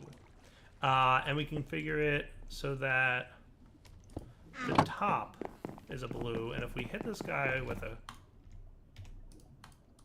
If we hit this guy, he should start dumping lava into the tank. Nice. Now he just needs a little bit of power, which shouldn't be too much of a request. I don't remember them needing power, but I guess they do now. Things change with modded Minecraft all the time. Leadstone energy conduits. Thank you. Not 100% sure when this started needing power, but it's all good. I guess it doesn't hurt to do this. Boom. So this will make obsidian, cobblestone, or smoothstone. In order to make cobblestone, it doesn't use the lava, I think. or it uses like a super small amount. In order to make stone, I think it uses water but not lava. So like if I put it on smooth stone mode, watch what happens after the obsidian's gone. I think it'll use the water but not the lava. See? Yeah. It might use a trickle of lava, but I'm not sure. Cobblestone uses nothing, I'm pretty sure. So nothing disappears. And obsidian uses one source block of each, right? So that's pretty cool. It's a nifty block. So what I'm going to do is just let it sit there, and it'll produce a stack of obsidian. And then it'll stop running because it'll have no more internal buffer. And at that point, we will have a stack of obsidian available to us at all times. How great is that? The next thing I'd like to do is maybe... I don't know if you've got the ability to do the thing I want you to do yet. I'm Mr. Meat Creeps. Never mind. I might need to update that mod. Okay, quick update to the Meat Creeps mod later. And I think the feature that I'm looking for might be in there now. Let's see if I'm right. Hi, I'm Mr. Meat Creeps. Oh yeah, new things. New buttons to click. That's cool. Oh, I'm Mr. Meat Creeps. Look at me. Oh, I'm Mr. Meat Creeps. Look at me. Oh, I'm Mr. Meat Creeps. Hi, I'm Mr. Meat Creeps. Yeah, the new sound effects are in too. I'm gonna be honest, I'm not sure how much I love them. That's me doing the voices with a bunch of voice modulation stuff. I mean, they sound goodish, I guess, but not great. I might get like a more professional style voice artist to work on them. But that said, it has the feature I want. So what I'd like to do is go to Aroma's mining dimension, if I may. To do that, we're going to need a mining multi-tool, which is pretty cheap to make. And this will get us access to a mining dimension, if I remember how this works. Ooh, look at all those things I need. Do I need that? Leads to dimension 6, mining world. But the portal frame also is a thing, and I think I just right-click this on the portal frame? I don't know. So basically what we want is some flint and steel, which might have flint around here somewhere. Is flint in here? Yeah, it is, flint. And iron. And we'll want a stone pickaxe. And then I can make this tool. Might need a little bit of smooth stone. So that should be cool. Hey, neat, we've got the mining multi-tool. Now we're gonna need portal frames. If I'm not mistaken, we're going to need enough. So that's stone bricks as well. Did I smelt up more cobble? I feel like I did. I feel like I threw cobble into this furnace a while back. I feel like I already took it out though. So we'll smelt up more. So this is, so we're gonna want, how many of these? We want to build this like another portal. So it's gonna want to look like, and I'm not gonna put it here. I think it looks like this.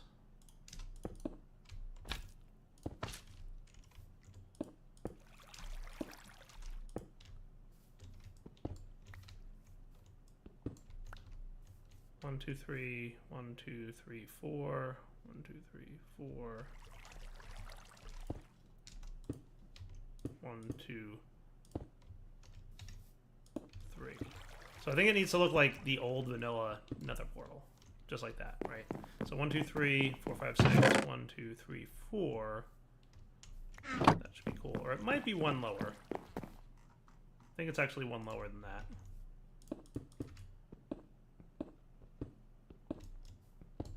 Yeah, I think that's what it needs to be. Actually, I think it's this. That's the structure. So 1, 2, 3, 4, 5, 6, 7, 8, 9, 10. So that should be cool. So let's try building this. So I think what I do is combine this with this, and we get the 10 portal frames that we need. That used up some durability. Where do I want to build this? It's a question that I don't exactly have an answer to. Should I build it next to my nether portal? I mean, it's not too far away from my base, and it's easily accessible. Or I could build it, like, in my basement if I wanted to. But I feel like... I mean, it's quiet. It's not like the nether portal, so it doesn't make all that much noise. But I think I think I'm going to build it right next to the nether portal. I think that might be cool. So it'll look just like it, right? So like 1, 2, 3.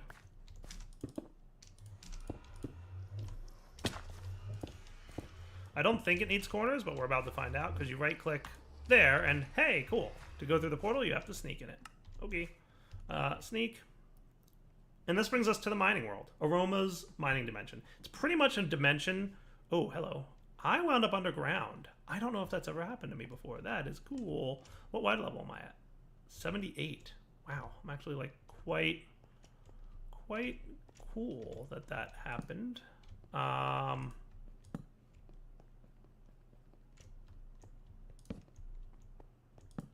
Nifty. I wouldn't mind if there's this much dirt here. I'm gonna hope. Now there's probably world gen going on, so my world's gonna be a little bit laggy for a minute. I can hear animals, so that's kind of a good sign. I just want to find out where bedrock is, or where the outside is.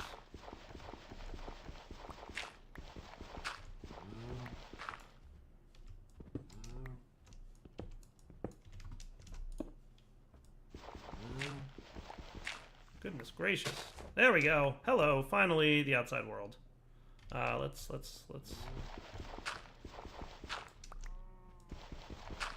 do this. That should be sufficient.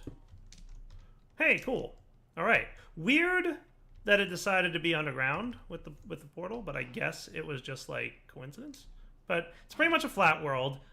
It shouldn't be eternal day. That's an option for the world, but it's not, because I felt that would be a little bit overpowered in the pack, like an eternal day age. That's powerful. But it's a flat world. It's a nice place to hang out, and it should be cool. Now, the other thing that I want to do, yoinks, is come down here with my friends, the meat creeps. Let's build down to bedrock, if you would. I'm trying to debate where I want to put it. What I think I'll do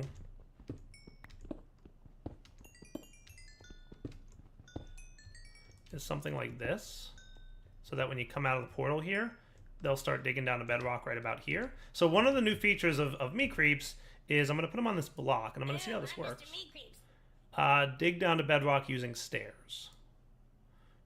Which direction should I go? I don't know. Never mind.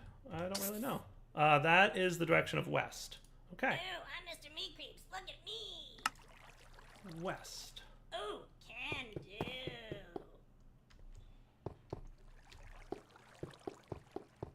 Neat. Good job, buddy. That's okay. You can just keep digging, right? If I give you cobblestone, will you like get back to work? Yeah, you will. So he'll mine out cobblestone, and then he'll use the cobblestone he mines to craft stairs, and he'll basically run to bedrock. That is cool. Now I think if I place one here, if I gave him palms, which would give you your best set for doing your sacrificial dagger work. Cool.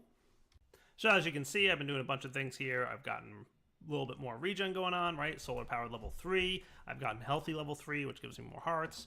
You get the gist. There's a bunch of things you can do here. You can do one that makes you dig faster. You can do one that gives you poison resistance. You can give one that gives you more melee damage, more arrows shot from your bow. There's a whole bunch of stuff you can get. Most of them are done through different experiences. Just cool stuff. So one thing you might want to know is, can I remove upgrades from my living chestplate? The answer is yes, using rituals. So let's take a look. We're going to want to master ritual stone. Rituals are a tier 3 mechanic for the most part. So you're going to want to at least get yourself one master ritual stone and a handful of ritual stones, which you can see here. And then you'll probably want to get a ritual diviner. This is going to make it a lot easier for you to place your rituals down. So those of you who have used rituals in the past, they're not all that different. There's a bunch of different rituals available, and you can hold shift to switch between them, and different rituals have different effects and abilities. And we'll talk about some of them throughout this mod spotlight, but many of them are the same as previous versions. The ritual that we're looking for is called Ritual of the Cleansing Soul. Let's find it. Here it is, Sound of the Cleansing Soul. Looks like it's going to need some water, air, fire, earth, and dusk runes. So in order to get the dusk rune ritual diviner, you're going to need a tier 4 altar. So you're going to need elemental inscription tool dusk, which is a tier 4 altar requirement. So keep that in mind. Let's go ahead and clear out the master ritual stone, and ooh, fancy, it's going to show us a ghost image of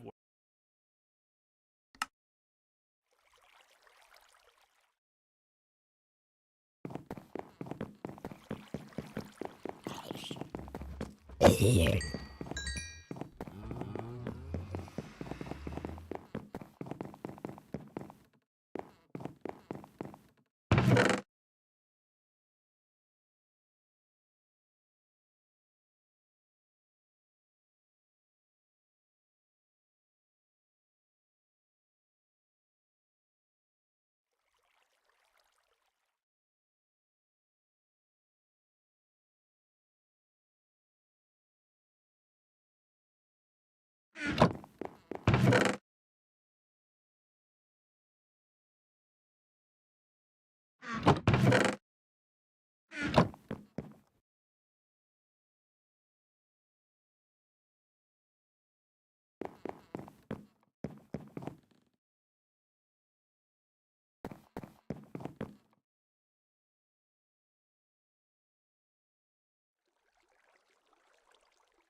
Where all the blocks need to be. Nice. Okay, that's cool. Let's go ahead. I might even bring this up one level because I don't know exactly. Yeah, see, you're going to want to definitely have that up one level. Cool. Right click and it'll place down the blocks. Fancy.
Let's go ritual. Ritual diviner, you're gonna need a tier rising soul. Let's find it. Here it is, Sound of the Cleansing Soul. Looks like it's going to need some water, air, fire, earth, and dusk runes. So in order to get the dusk rune ritual diviner, you're going to need a tier 4 altar. So you're going to need elemental inscription tool dusk, which is a tier 4 altar requirement. So keep that in mind. Let's go ahead and clear out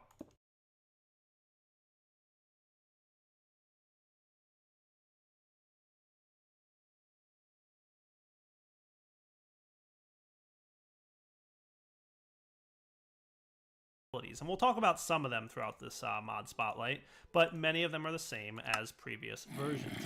The ritual that we're looking for is called Ritual of the Cleansing Soul. Let's find it. Here it is, Sound of the Cleansing Soul. Looks like it's going to need some water, air, fire, earth, and dusk runes. So in order to get the dusk rune ritual diviner, you're going to need a tier 4 altar. So you're going to need elemental inscription tool dusk, which is a tier 4 altar requirement. So keep that in mind. Let's go ahead and clear out the master ritual stone, and ooh, fancy, it's going to show us a ghost image of where all the blocks need to be. Nice. Okay, that's cool. Let's go ahead. I might even bring this up. Generating health, or I think it's from regenerating health parts that want extra quickly. Each different still and comes, which level you can move for the diviner ritual stone. So you're going to want to at least get yourself one master ritual stone and a handful of ritual stones, which you can see here.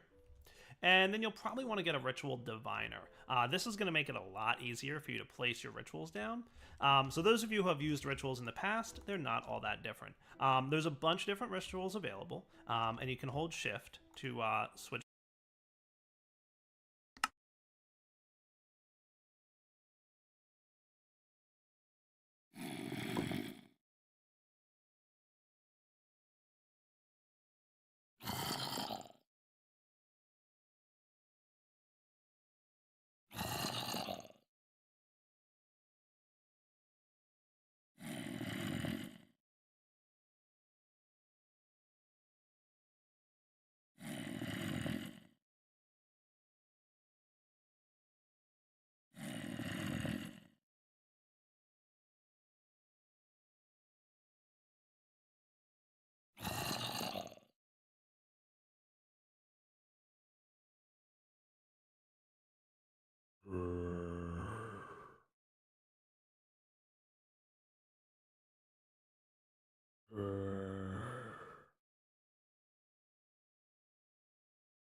switch between them, and different rituals have different effects and abilities. And we'll talk about some of them throughout this mod spotlight, but many of them are the same as previous versions. The ritual that we're looking for is called Ritual of the Cleansing Soul. Let's find it.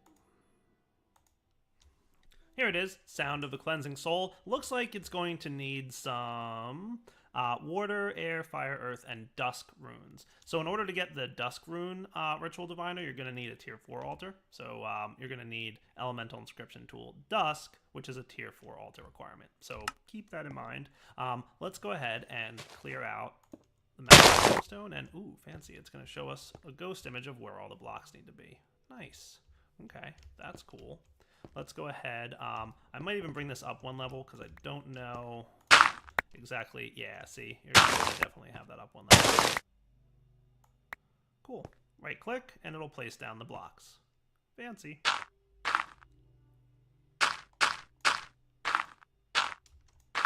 That looks pretty good to me.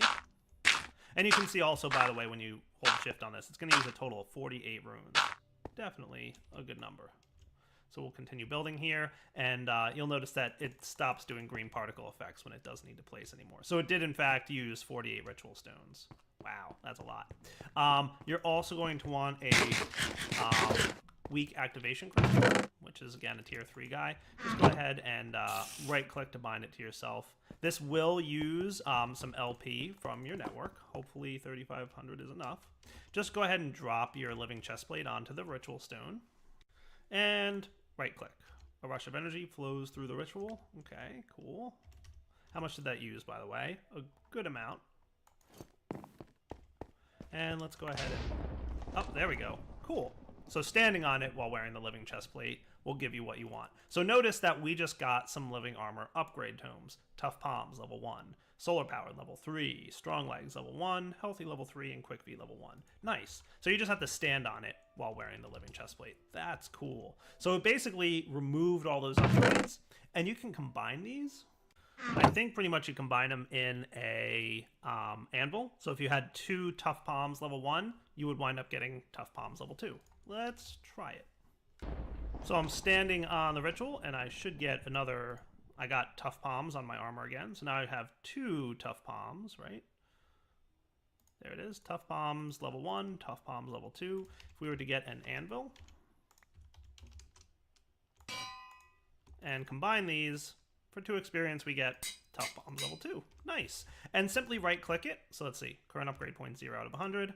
Right click it, upgrade acquired. Cool. So that's a very nice way, once you get to a tier 4 altar and get the ritual in place, to customize exactly what you want your living armor to maintain. And you can save these upgrades for later to apply them elsewhere. I think I'll have solar powered too. Regen would be nice to have.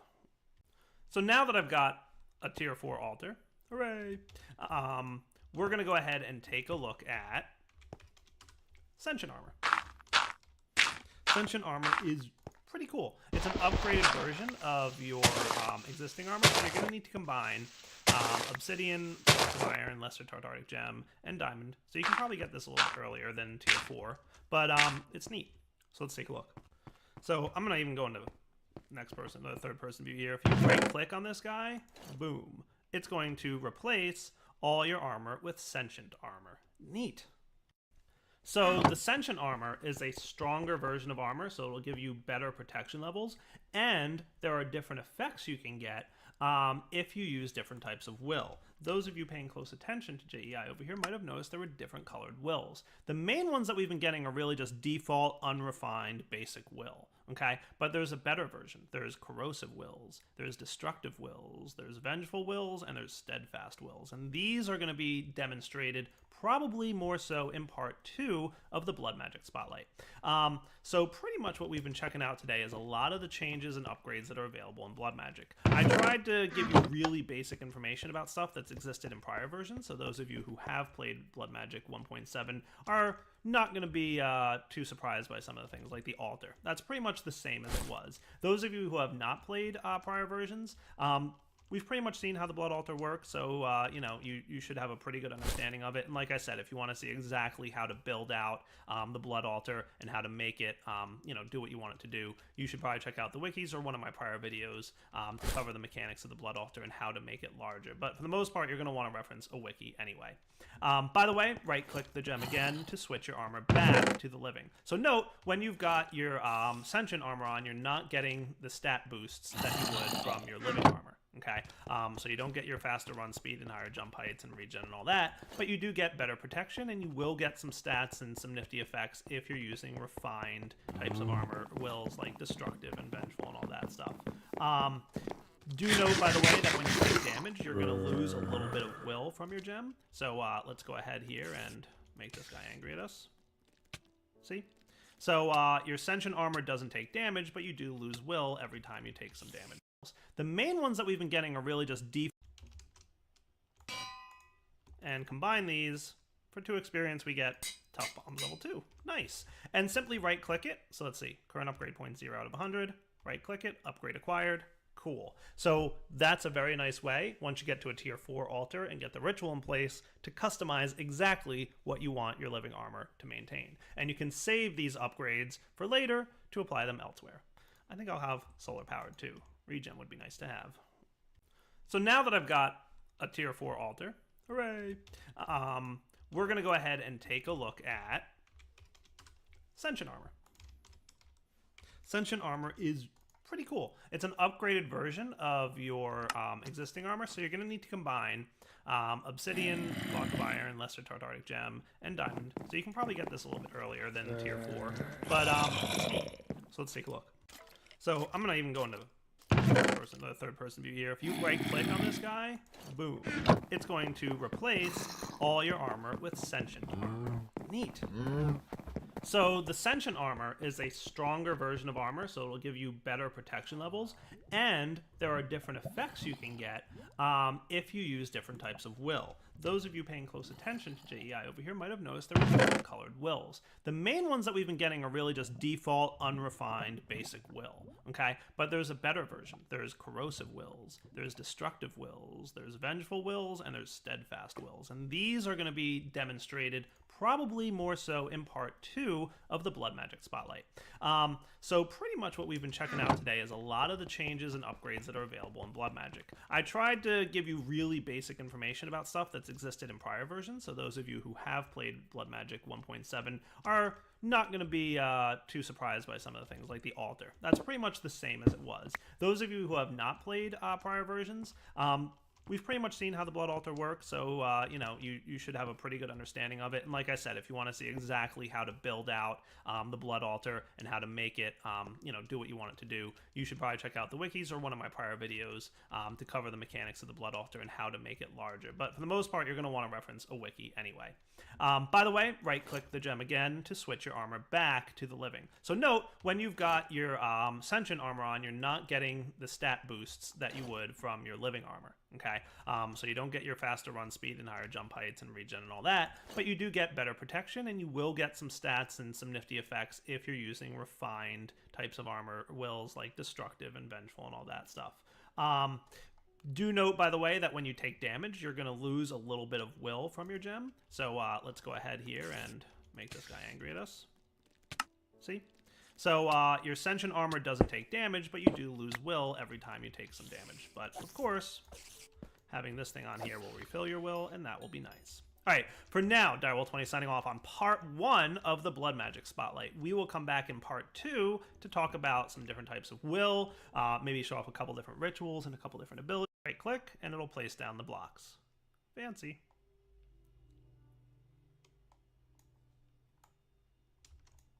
That looks pretty good to me.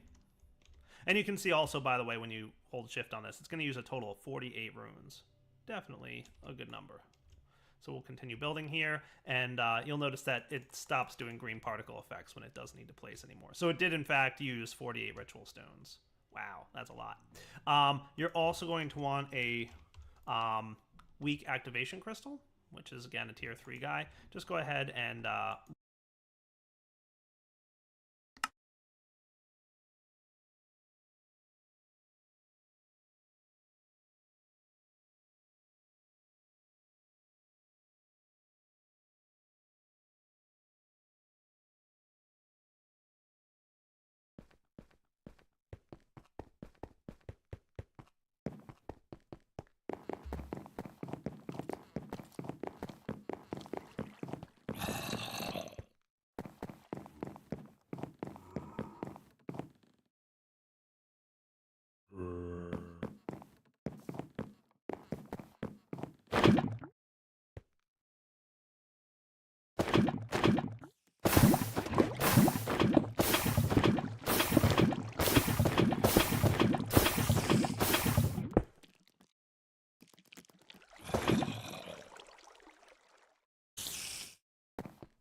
Right click to bind it to yourself.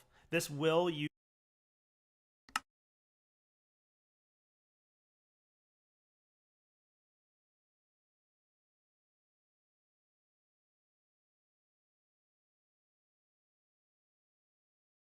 some LP from your network. Hopefully 3,500 is enough.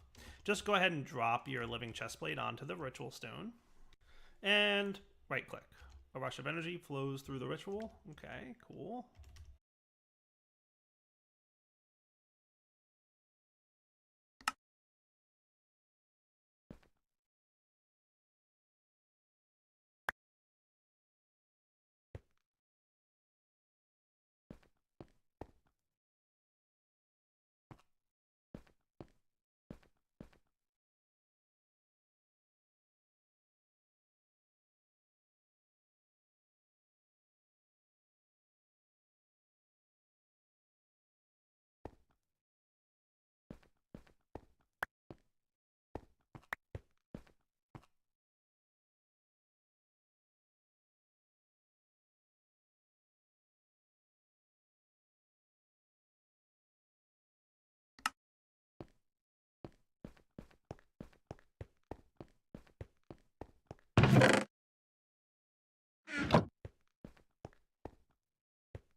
And right click. A rush of energy flows through the ritual. Okay, cool. How much did that use, by the way? A good amount. And let's go ahead and... Oh, there we go. Cool. So standing on it while wearing the living chest plate will give you what you want. So notice that we just got some living armor upgrade tomes. Tough Palms, level 1. Solar Powered, level 3. Strong Legs, level 1. Healthy, level 3. And Quick V, level 1. Nice. So you just have to stand on it while wearing the living chest plate. That's cool. So it basically removed all those upgrades, and you can combine these. I think pretty much you combine them in a anvil. So if you had 2 Tough Palms level 1, you would wind up getting Tough Palms level 2. Let's try it. So I'm standing on the ritual, and I should get another... I got Tough Palms on my armor again. So now I have 2 Tough Palms, right? There it is. Tough Palms level 1, Tough Palms level 2. If we were to get an anvil and combine these... For 2 experience, we get Tough Bombs level 2. Nice. And simply right-click it. So let's see. Current upgrade point 0 out of 100. Right-click it. Upgrade acquired. Cool. So that's a very nice way, once you get to a tier 4 altar and get the ritual in place, to customize exactly what you want your living armor to maintain. And you can save these upgrades for later to apply them elsewhere. I think I'll have solar powered too. Regen would be nice to have. So now that I've got a tier 4 altar, hooray! We're going to go ahead and take a look at Sentient Armor. Sentient Armor is pretty cool. It's an upgraded version of your existing armor, so you're going to need to combine Obsidian, Block of Iron, Lesser Tartaric Gem, and Diamond. So you can probably get this a little bit earlier than Tier 4, but it's neat. So let's take a look. So I'm going to even go into next person, the third person view here. If you right click on this guy, boom, it's going to replace all your armor with Sentient Armor. Neat. So the Sentient Armor is a stronger version of armor, so it'll give you better protection levels, and there are different effects you can get if you use different types of will. Those of you paying close attention to JEI over here might have noticed there were different colored wills. The main ones that we've been getting are really just default, unrefined, basic will. Okay, but there's a better version. There's corrosive wills, there's destructive wills, there's vengeful wills, and there's steadfast wills. And these are going to be demonstrated probably more so in part 2 of the Blood Magic Spotlight. So pretty much what we've been checking out today is a lot of the changes and upgrades that are available in Blood Magic. I tried to give you really basic information about stuff that's existed in prior versions, so those of you who have played Blood Magic 1.7 are not going to be too surprised by some of the things, like the altar. That's pretty much the same as it was. Those of you who have not played prior versions, we've pretty much seen how the blood altar works, so you know, you should have a pretty good understanding of it. And like I said, if you want to see exactly how to build out the blood altar and how to make it, you know, do what you want it to do, you should probably check out the wikis or one of my prior videos to cover the mechanics of the blood altar and how to make it part. But for the most part, you're going to want to reference the wiki anyway.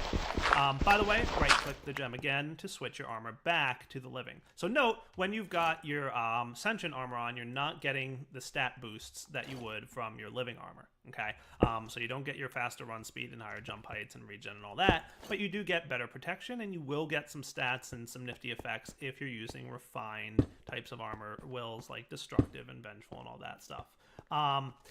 Do note, by the way, that when you take damage, you're going to lose a little bit of will from your gem. So let's go ahead here and make this guy. See? So your Sentient Armor doesn't take damage, but you do lose will every time you take some damage. But of course, having this thing on here will refill your will, and that will be nice. All right, for now, Direwolf20 signing off on part 1 of the Blood Magic Spotlight. We will come back in part 2 to talk about some different types of will, maybe show off a couple different rituals. And hello, everyone. This is Direwolf20, and welcome to part 2 of Direwolf20's mod Spotlight on Blood Magic 2 for Minecraft version 1.9. We are taking a look at a bunch of things today. Last episode, we saw a bunch of stuff that's new and changed in Blood Magic, and a lot of stuff that I think is really cool and makes the mod even a little bit more fun. Today, we're going to go ahead and look at refining your wills down to some better stuff. so you can get better versions of wills that can make better effects on your sentient armor. The other thing we're going to be taking a look at is some item routing, which is very cool. There's a whole item transfer mechanic that's available in Blood Magic now. We're going to be taking a look at some ritual stuff and the changing of ritual areas, and a nice little device called the Ritual Tinkerer, and some other things. So let's get started taking a look at this mod. Alright, so let's talk about refining your gems. Pretty straightforward process, sort of, kind of. There's a couple things we're going to need to get. So first off, you're going to need a crucible. Dun dun dun! The Demon Crucible, Hellfire Forge recipe, as you can see. Minimum 400, drained 100. This thing is going to, we'll place it here. You place a common Tartaric gem, or any kind of gem really, in there, and it's going to start draining the gem. You'll notice that a significant amount has already been drained, okay? And it's going to fill the chunk that you exist in with this demonic will, and it's just going to kind of hang out there. One of the things, by the way, is it will automatically fill a Tartaric gem that's in the Hellfire Forge. So if we were to get a gem here, right, like even a petty one, and pop it in here, notice that it's going to automatically fill up. So that's draining the will out of the chunk and automatically refilling the Hellfire Forge. Pretty neat mechanic. Very cool, right? But basically, yeah, what I showed you there is you're going to fill up the chunk. Cool. So there's 604 left in there. I guess there's a limit because it's not draining anymore. So that's probably a thing, right? So if I were to get another Petty Tartaric here, put 64 in, this is probably draining, and we'll lose about 64 of it. Let's see. Yep, 540. Nice. So there is a limit to how much it can store. Good to know. That has released the demonic will into the chunk. So that's step one. The next thing you're going to want is a demon crystallizer. Cool. Pretty straightforward. 500 will minimum, 100 will drained. This is going to absorb some of the will from the chunk and crystallize it. Neat. So as you can see, I've placed a couple of these things down here, and I think I just got my first one. Sweet. So let's get probably a comment on here. I think may not be done. Maybe I right-click with an empty hand. Let's see. Is this thing done, you think? Nah, it's probably still running. So let's give it a little bit of time. So by the way, the chance of getting better crystals is about 10%, I want to say.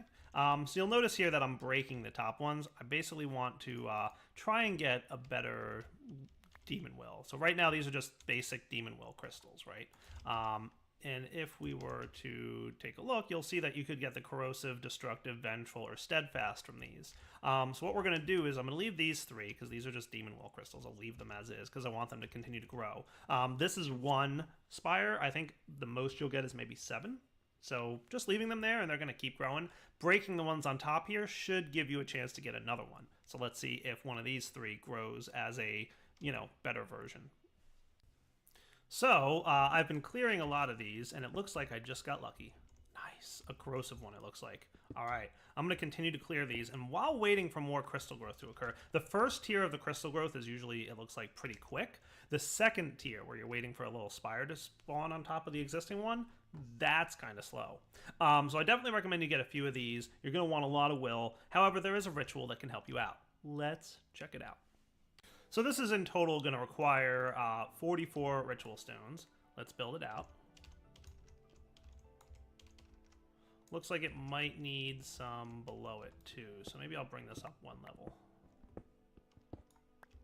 Maybe I'll bring it up 2 levels just to be safe.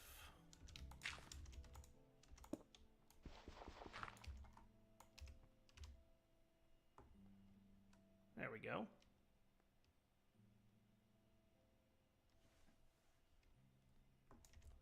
Cool, it used 44, so that must be pretty good. Alright, so 1 level above and below. Looks good to me.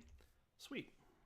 Alright, so the first thing you're going to want to do is have some crystals in about a 3-block radius, anywhere from 2 to 7 blocks above the MRS, right? So the Master Ritual Stone. So I guess that's 1, 2, so hopefully these will work in this position. We'll find out. And just to help with this, I'm going to get the demonic crucible here. We'll go ahead and just throw some large amount of will greater in there. Let's get the first tier of crystal grown normal way. All right, so it looks like our crystals are growing here. One of them is red, so that's nifty. Let's see. Notice that over there, oh, finally, one of our crystals has grown. So that took maybe 20 minutes, maybe even more to grow at, you know, just the basic rate. That's the first crystal I placed what feels like a long time ago. Let's come over here to this ritual and see how it does. So I'm going to place a couple monsters in here. Zombies will do, or really kind of anything. And notice that they're going to take damage from this ritual. Cool. The ritual is going to damage and kill monsters. A variety of monsters is probably better. So if you're doing this in a way that you're spawning things, try and spawn different types. It'll be a better and more efficient way. If you just keep doing zombies, it'll be less efficient. But a couple zombies, couple spiders, you should be in good shape. And once they've killed a few monsters here, it should... Oh, look, we already got one crystal growth. Nice. So I'll put a couple more spiders around, a couple more zombies. Neat. Ah, baby zombie. I didn't ask for you, did I?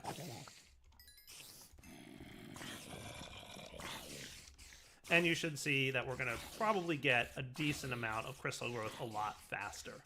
And again, I said it's 2 to 7 above the Master Ritual Stone and then 3 by 3 radius or something like 3 block radius. So it should be able to go out further. Should be pretty cool. So that's a way to grow crystals even faster. Definitely faster than just sitting and waiting. But again, that requires, you know, life essence and ritual and all that stuff. So it's up to you how you want to go about it. Once there are 2 crystals on here, and like I said, they'll go up to 7. I think you can just right click on them. Sweet. To pop off one of the crystals. Nice. That's cool. And that's how you can collect crystals without breaking them. So your options are basically to break the crystal or collect them in that manner that I just demonstrated. Either way should work. To pop off one of the crystals. Nice. That's cool. And that's how you can collect crystals without breaking them. So your options are basically to break the crystal or collect them in that manner that I just demonstrated. Either way should work. Nice. So that's how you farm better types of crystals. Basically, you place the will into this block here to distribute into the chunk that you're currently living in. And then... crystallize it in the crystallizers, and then either just wait and allow more will to grow the crystals. A long period of time is required there, or use this ritual and it'll definitely grow the wills a lot quicker. Neat, right? So once you've got your corrosive will crystal, go ahead and just combine it in a crafting table with an existing tartaric gem. So we'll use a couple greater ones, for example. So I've got the corrosive one that should combine. You will lose whatever will's in there, it looks like, so just keep that in mind. And now we've got some cool stuff going on. Sweet. Let's get some wills in here into this stuff. So instead of doing that, I'm just going to go like this, right? Greater tartaric gem. And let's activate our Ascension armor now and see what happens. So I just want to make sure I don't have any regular gems on me. Ooh, I got something. Ooh, look at that. Different textures. 25% speed boost. Sweet. So using the Vengeful Will, you get a speed boost. Nice. Let's deactivate it and see what we get from corrosive. Ooh, that's cool. Maybe the corrosive one isn't implemented yet, but it definitely looks neat. How about this one? Steadfast. Ooh, knockback resistance. Okay, cool. So you can see that you'll get different ones. Not everything that the will crystals are going to be used for is fully implemented yet. It's still a work in progress, but as you can see, there's definitely some cool stuff. Oh, I got fire resistance from something. I don't know what. Maybe that's what that one did. That's cool. So yeah, different will types, different armor types. That's a pretty neat system. I definitely like that. And like I said, growing them, definitely, I think if I was doing this in a non-cheating world, I would use this ritual. It's very slow when you're not using the ritual. So this unlocalized name, ritual.bloodmagic.crystalharvest.ritual, does exactly what it sounds like. It will automatically harvest your crystals once they get above 2. So I'm guessing in the future you're probably going to want large amounts of demonic will crystals because you'll be able to use them for some other stuff. Oh, that's neat. Cool. Okay. Oh, you can get a... That's cool. Okay. So different things you can do, right, obviously, throughout this. Demon Pylon, by the way, will draw will from adjacent chunks. So like if there's a will in this chunk over here, you can place a demon pylon over here and it'll draw it over for the crystallization purposes. So that way you don't have to have your, your crucible and your crystallizers in the same chunk. So that's the demon will system. There is a way to automatically harvest them. I won't show you the ritual, but you can just imagine in your head there's a ritual that automatically harvests the crystals. Should be pretty straightforward to imagine. Oh, by the way, there's one more thing I forgot to mention for you guys. The different types of will that you have will also modify your sentient sword. So it can do different things. So you'll notice some of the stuff that it does right there. So it looks like destructive will might do something cool. This guy, sentient sword, steadfast will, definitely changes the texture, modifies some of the stats of it. Very cool. This one gives, 25 speed. Fancy. Definitely recommend you guys checking out the different effects. Kill some things with the sword. I'll leave it as a little bit of a surprise what you get. But one of the things I'll tell you is, for example, steadfast sword will do less damage. But when you kill things, you get some temporary absorption hearts. So let's try that out real quick just to see what it's like. So if I do that, and then we kill a spider maybe.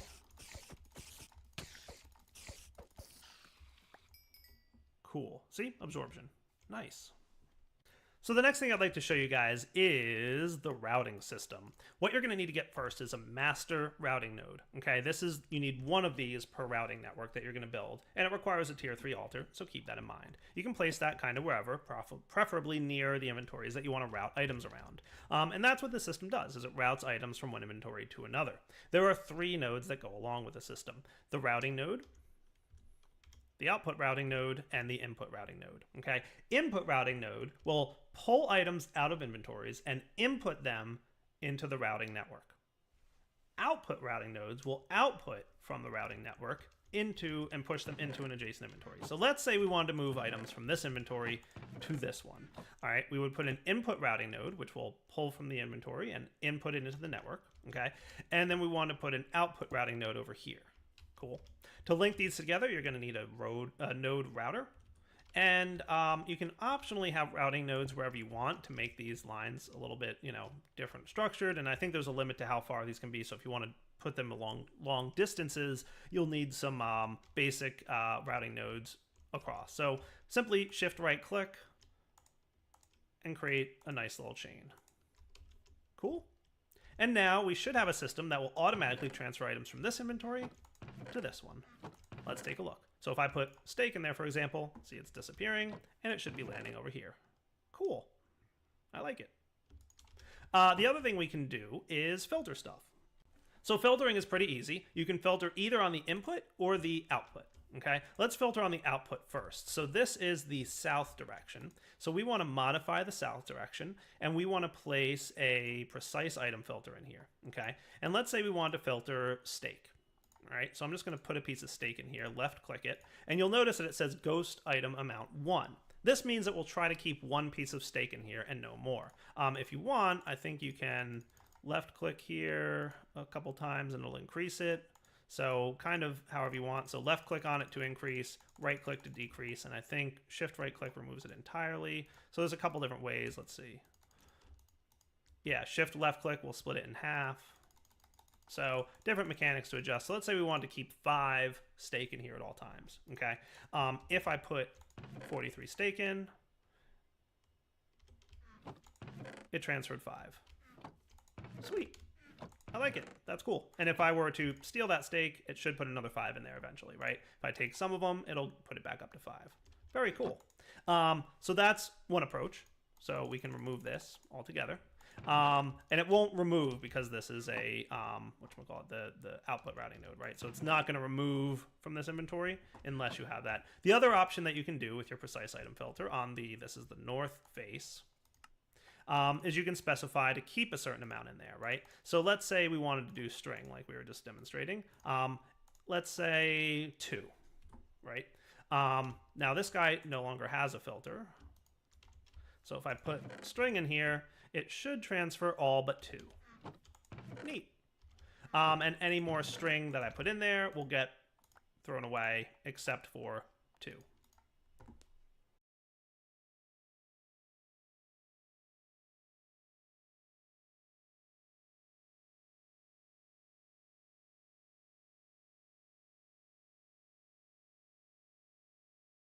in there, and it's going to start into 100.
So you can see the wand is not very super functional during the day. But I'll show you once it hits nighttime, that thing recharges even faster. I mean, it's fine. Modded glass. Boing.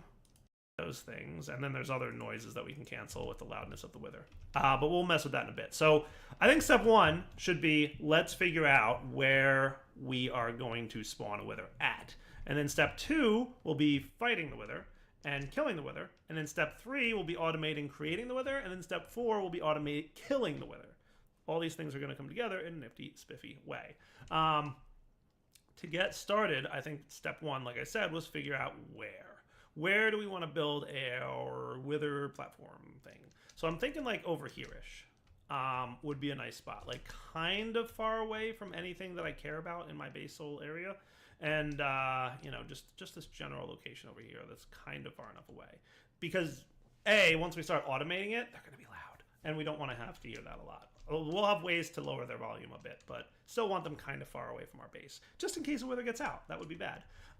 So that's step one. I think we've identified a location. Step two, a wither cage. So there's several ways we can protect the wither from escaping. Wither fights are pretty much made trivial by encasing them in something. So I could just spawn a wither and fight it, and it'll fly all over the map, and it'll be a big hectic mess, and it'll be annoying. Blech, boring. Let's build something to entrap the wither so he can't get out. Now, we've already seen something that we can do for that, and we're going to use it. Because, again, not doing something we've done before. In the past, I've used RF Tools shields. And if you look at the shielding system, it is a really cool, nifty block. Shields are spiffy, and you can build a whole shield system to trap a wither, and it requires power, but it's really good at trapping and capturing a wither. Pass. We've done it before. So today we're going to play with Astral Sorcery, the Illumination Wand. Remember we played with that last time. I want to decide what I want to build this out of, so I think first thing I want to do is find out, because I don't know, if the Illumination Wand will work on modded glass. Boing.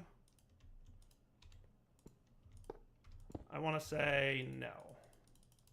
It doesn't seem to. It'll work on sandstone.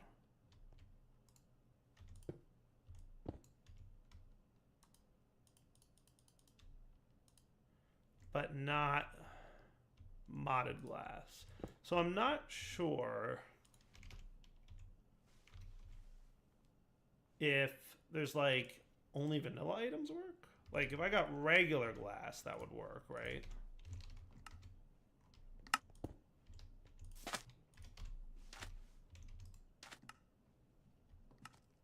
In theory, yes. Not glass bottles, though. Okay, maybe not. Maybe it doesn't work. Okay, good to know. So regular glass doesn't work, so that explains, I guess, why glass doesn't work. So maybe sandstone would be a cool material to build this out of. Let's see. So, like, would that be a cool material to build the wither killer out of? I think so. I think sandstone works because we've been kind of doing a desert temple kind of setup going on. So pro tip for this, let's get a bunch of sandstone here. You're going to want to build this at night because remember, all the wands from Astral Sorcery have like an internal power buffer and it has to recharge while you do stuff. And spoiler alert, they recharge faster at night. So let's plan for that. Over here, it's like...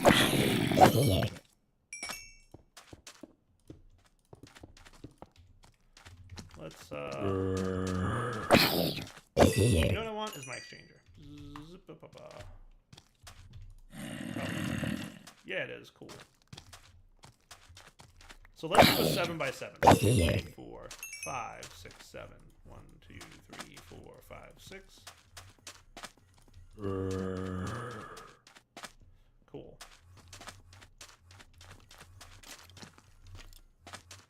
So the 7x7 box is pretty much what we're going to do for Wither Killer. And then we want to, boing. So basically illuminating blocks like this. And you'll notice my wand, it's recharging relatively quickly, but it's not terrible. If you do it at night, it'll recharge even faster. And we'll probably see that eventually. Cool. Nice. I like it.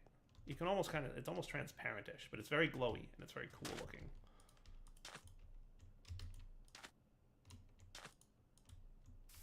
Come on now. So you can see the wand is not very super functional during the day, but I'll show you once it hits nighttime, that thing recharges even faster. I mean, it's fine. It's fine. It works just great, but it's even better at night, which we'll find out. Also, being able to see the stars helps. So like if you have a roof over your head, it's going to charge even slower. Just keep that in mind. So these blocks are now completely indestructible. Like 100%, nothing can break them. They are completely immune to all forms of damage. The only way you can break these blocks is by unprotecting them with an illumination wand. And that's it. Game over. So this is going to be my wither trap room. So let's grab maybe our builder's wand. Boing. Does that look tall enough to me? It feels a little small because what we're going to have... I don't want him to have any chance of escaping. And sometimes if withers don't have enough room above their head, they'll just teleport out of the room, and that's bad. So I want to say one more block height tall should be safe.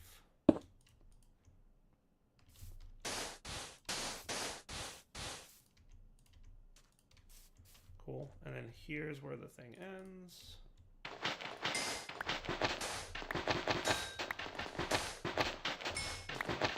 Go off of that line. Cool.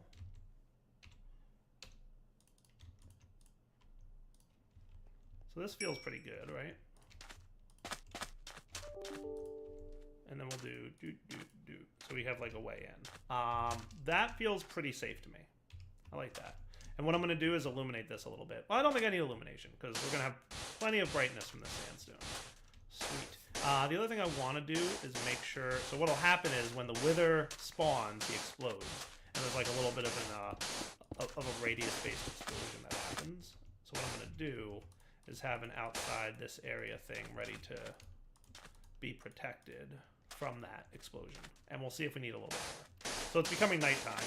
So soon you guys will see how good this wand is. Let's see. So you can kind of see I'm already having a little bit less of a problem just spam clicking this thing. It's recharging that much faster.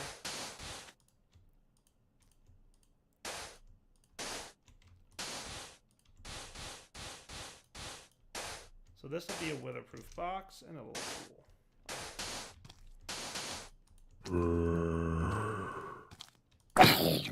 Faster recharge on that wand, right? Alright, I'll come back in a minute when this is all done. Deal? Okay, pretty much complete. And you'll notice how much quicker the wand is recharging now that it's fully dark out. Sweet. So if we look inside this area, it's a little bit derpy because there's like space underneath the platform or whatever, but it's okay. I might put that in a minute because I want to have like things under there anyway. So that's cool. We should be good to spawn a wither now, I think.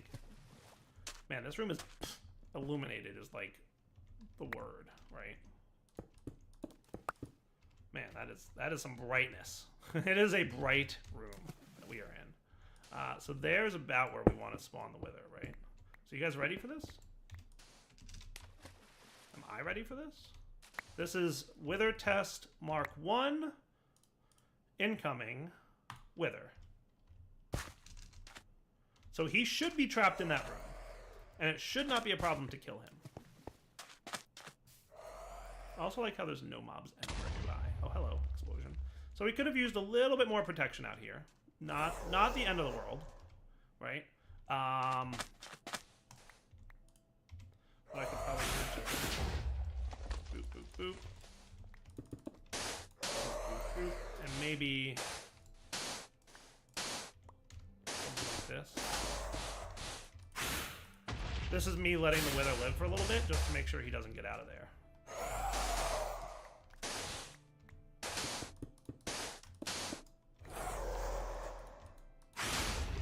That is cool. It is a very bright room, but he's trapped.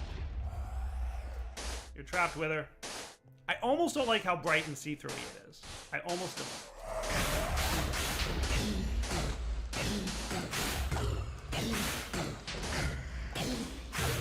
You're going down, Buster.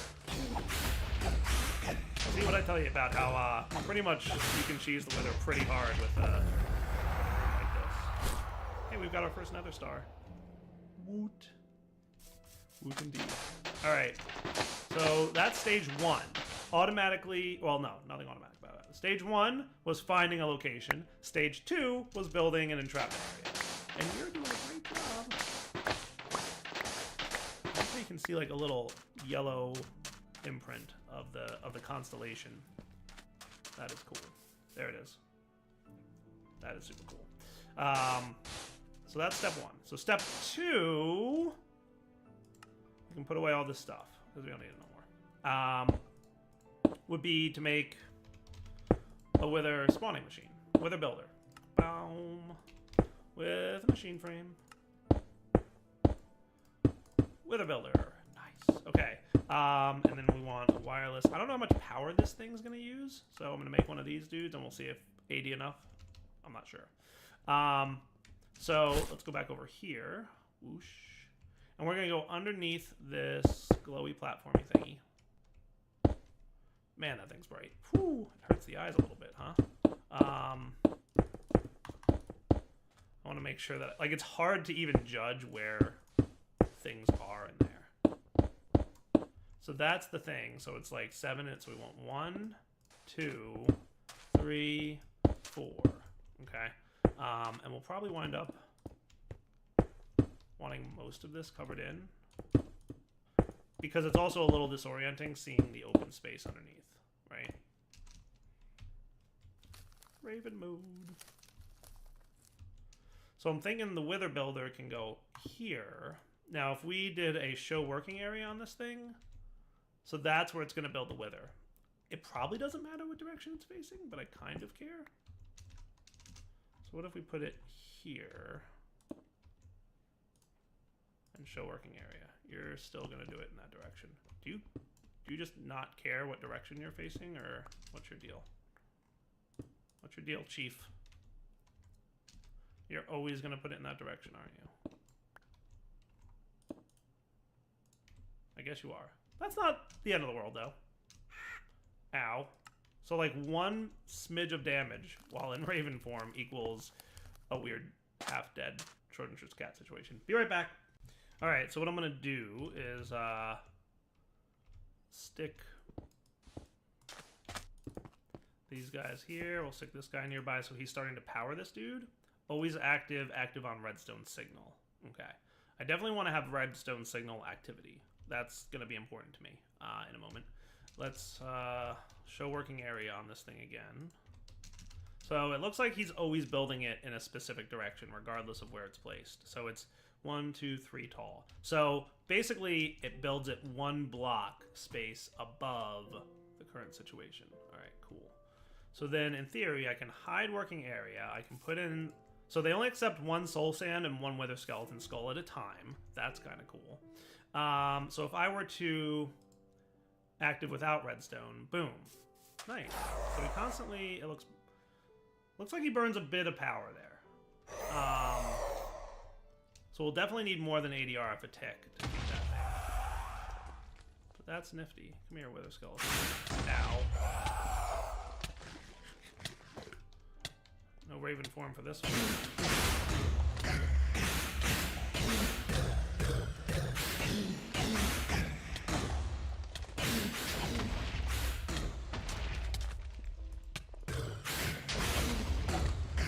Come here, Wither. You're dying. Okay, not terrible. Very bright, though. Very bright. Not sure that I love it. Really not sure that I love how bright that is. I mean, to be fair, we're not going to be doing a lot with it once we automate it, but, oh, it's just bright. It hurts the eyes. Oh boy. We might go back to a shield system at some point. I don't know. We'll see. I'll see how much you guys hate it in the comments. If you hate it a lot, we'll see. We'll go back to shields. It is just whoo bright. Alright, so with that said, let's get rid of some of this. So we've got a Wither, you know, death box, and we've got, you know, a couple other things ready to go. I think it's cool. I like it. I think it works. Alright, so we've got a place to spawn the Wither, and we've got a killing of the Wither. Easily done by hand. And we've got now automated-ish spawning of the Wither. We still have to get Wither stars and or Wither skeleton skulls and other stuff over there, but I think overall that's cool. But now I've got another star, which means I can make something I've been kind of waiting to make for a really long time. We're going to want to automate this Wither at some point, but not right now, because I'd like to make a portal gun. No, not that kind of portal gun. Well, I guess there's a couple portal guns I can make. There's 2 portal guns in this mod pack. So there's one, which is iChun's portal gun from the Portal game. And then there's a portal gun from the Me Creeps mod. Now, I'm pretty sure this portal gun requires another star. Yep. And this portal gun requires another star. I'm going to make one. I've been looking forward to play with this. Combined with a charged cartridge and crafting recipe. Okay, so a charged cartridge, so a portal gun cartridge, you get by making one of these. And then I can charge it with, I believe, I didn't want to make that.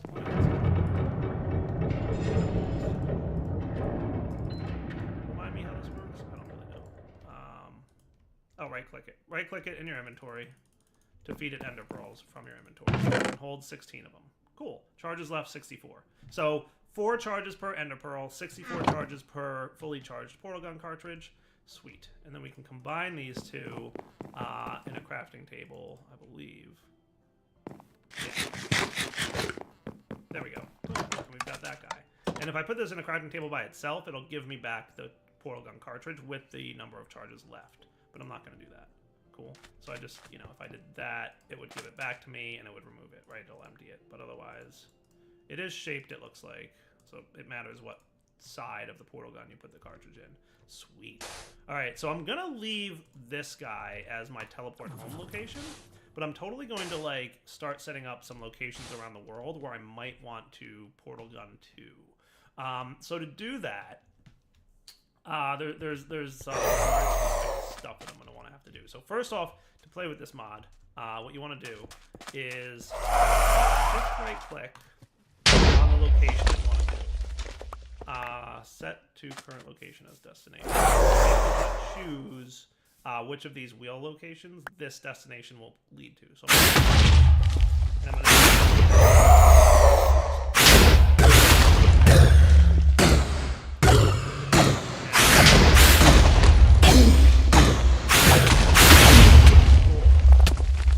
created a portal that leads to Wither Spawner. A few seconds after I go through the portal, it should automatically close itself. And you don't need to leave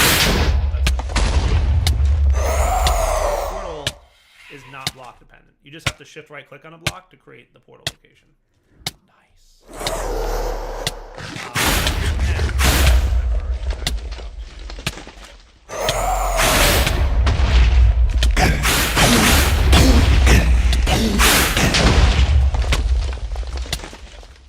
Destination. Sneak right click to manage destinations. Sneak right click on a block.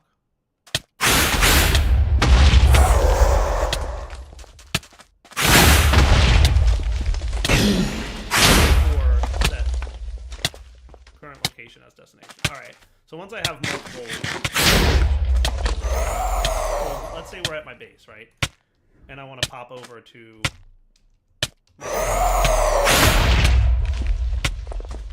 that is cool. It works cool. Let's fly over here. I want to create another destination.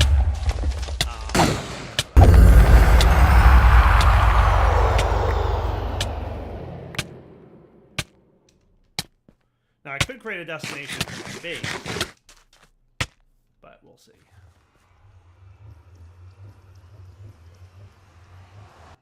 I want to see how this works out. So this should be cool. So I don't want to spawn, like, you know, in a bunch of soul sand when I go through the portal, because that would be terrible. But I can spawn, let's say, like right here, right? So you're going to be the nether. Okay, now when I sneak right click, I can choose either to teleport, you know, this lets me choose my destination, so that's the nether and that's the wither spawner, right? So if I want to go to the wither spawner from here, I open up a portal and step right through it. And it should teleport me right there. Sweet. And say I'm in my base, and again, the portal automatically closes. And I want to go to the nether. I choose the nether destination, and boom, there I am. In the nether. How cool is that? I like it. And the charge portal is what I'll pretty much always use for my base. Now, if you open a portal and don't go through it, it'll close after a period of time. Or you can right-click on the portal. Cool. Alright, so that's going to be a handy gadget every now and then. But for now, it's wrapping up. So Daryl's signing off. Hope you guys enjoyed the episode. We'll be back next time, and it's time to automate the killing of the Wither. And that's what we're going to focus on doing next episode. And collecting its drops, and automating a lever system for on-off spawning. Now that I'm signing off. Hope you enjoyed the episode. Next episode, once I have all that done, you'll get a world down. Now, hello everyone, this is Direwolf20, and we're on episode 60 of Direwolf20's Let's Play series. Sweet. I, today, just made a ritual pedestal. Extra sweet. Today I want to two more steps to do for the wither machine. I want to set up placement, right? So we can active automation.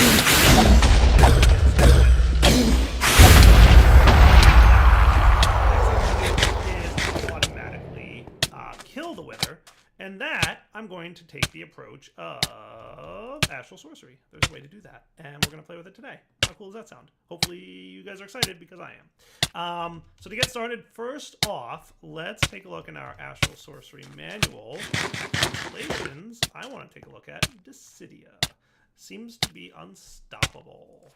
Nice. The ritual effect is fractioning the strong light into small fractions in the area, creates a damaging field, lashing out at all enemies nearby. Cool. So if we make a Dissidia-based ritual, much like we have up here, we can go ahead and damage all nearby monsters, including withers. So that's what I'm going to do today.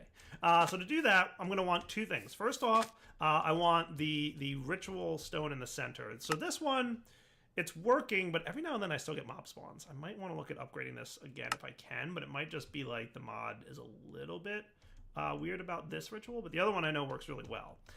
So I'm going to get a celestial crystal for the center of this thing tuned to Dissidia. That will cause the mobs to receive damage. Then I'm going to make a celestial collector crystal out of the other one, also tuned to Dissidia, that will go ahead and empower the ritual to make it do even more damage. And then finally, I'll put some lenses nearby. I already crafted them off camera. By the way, if you use a 900, 100 celestial crystal to make lenses, you get 11 per craft. So try that. Trust me, it's good times.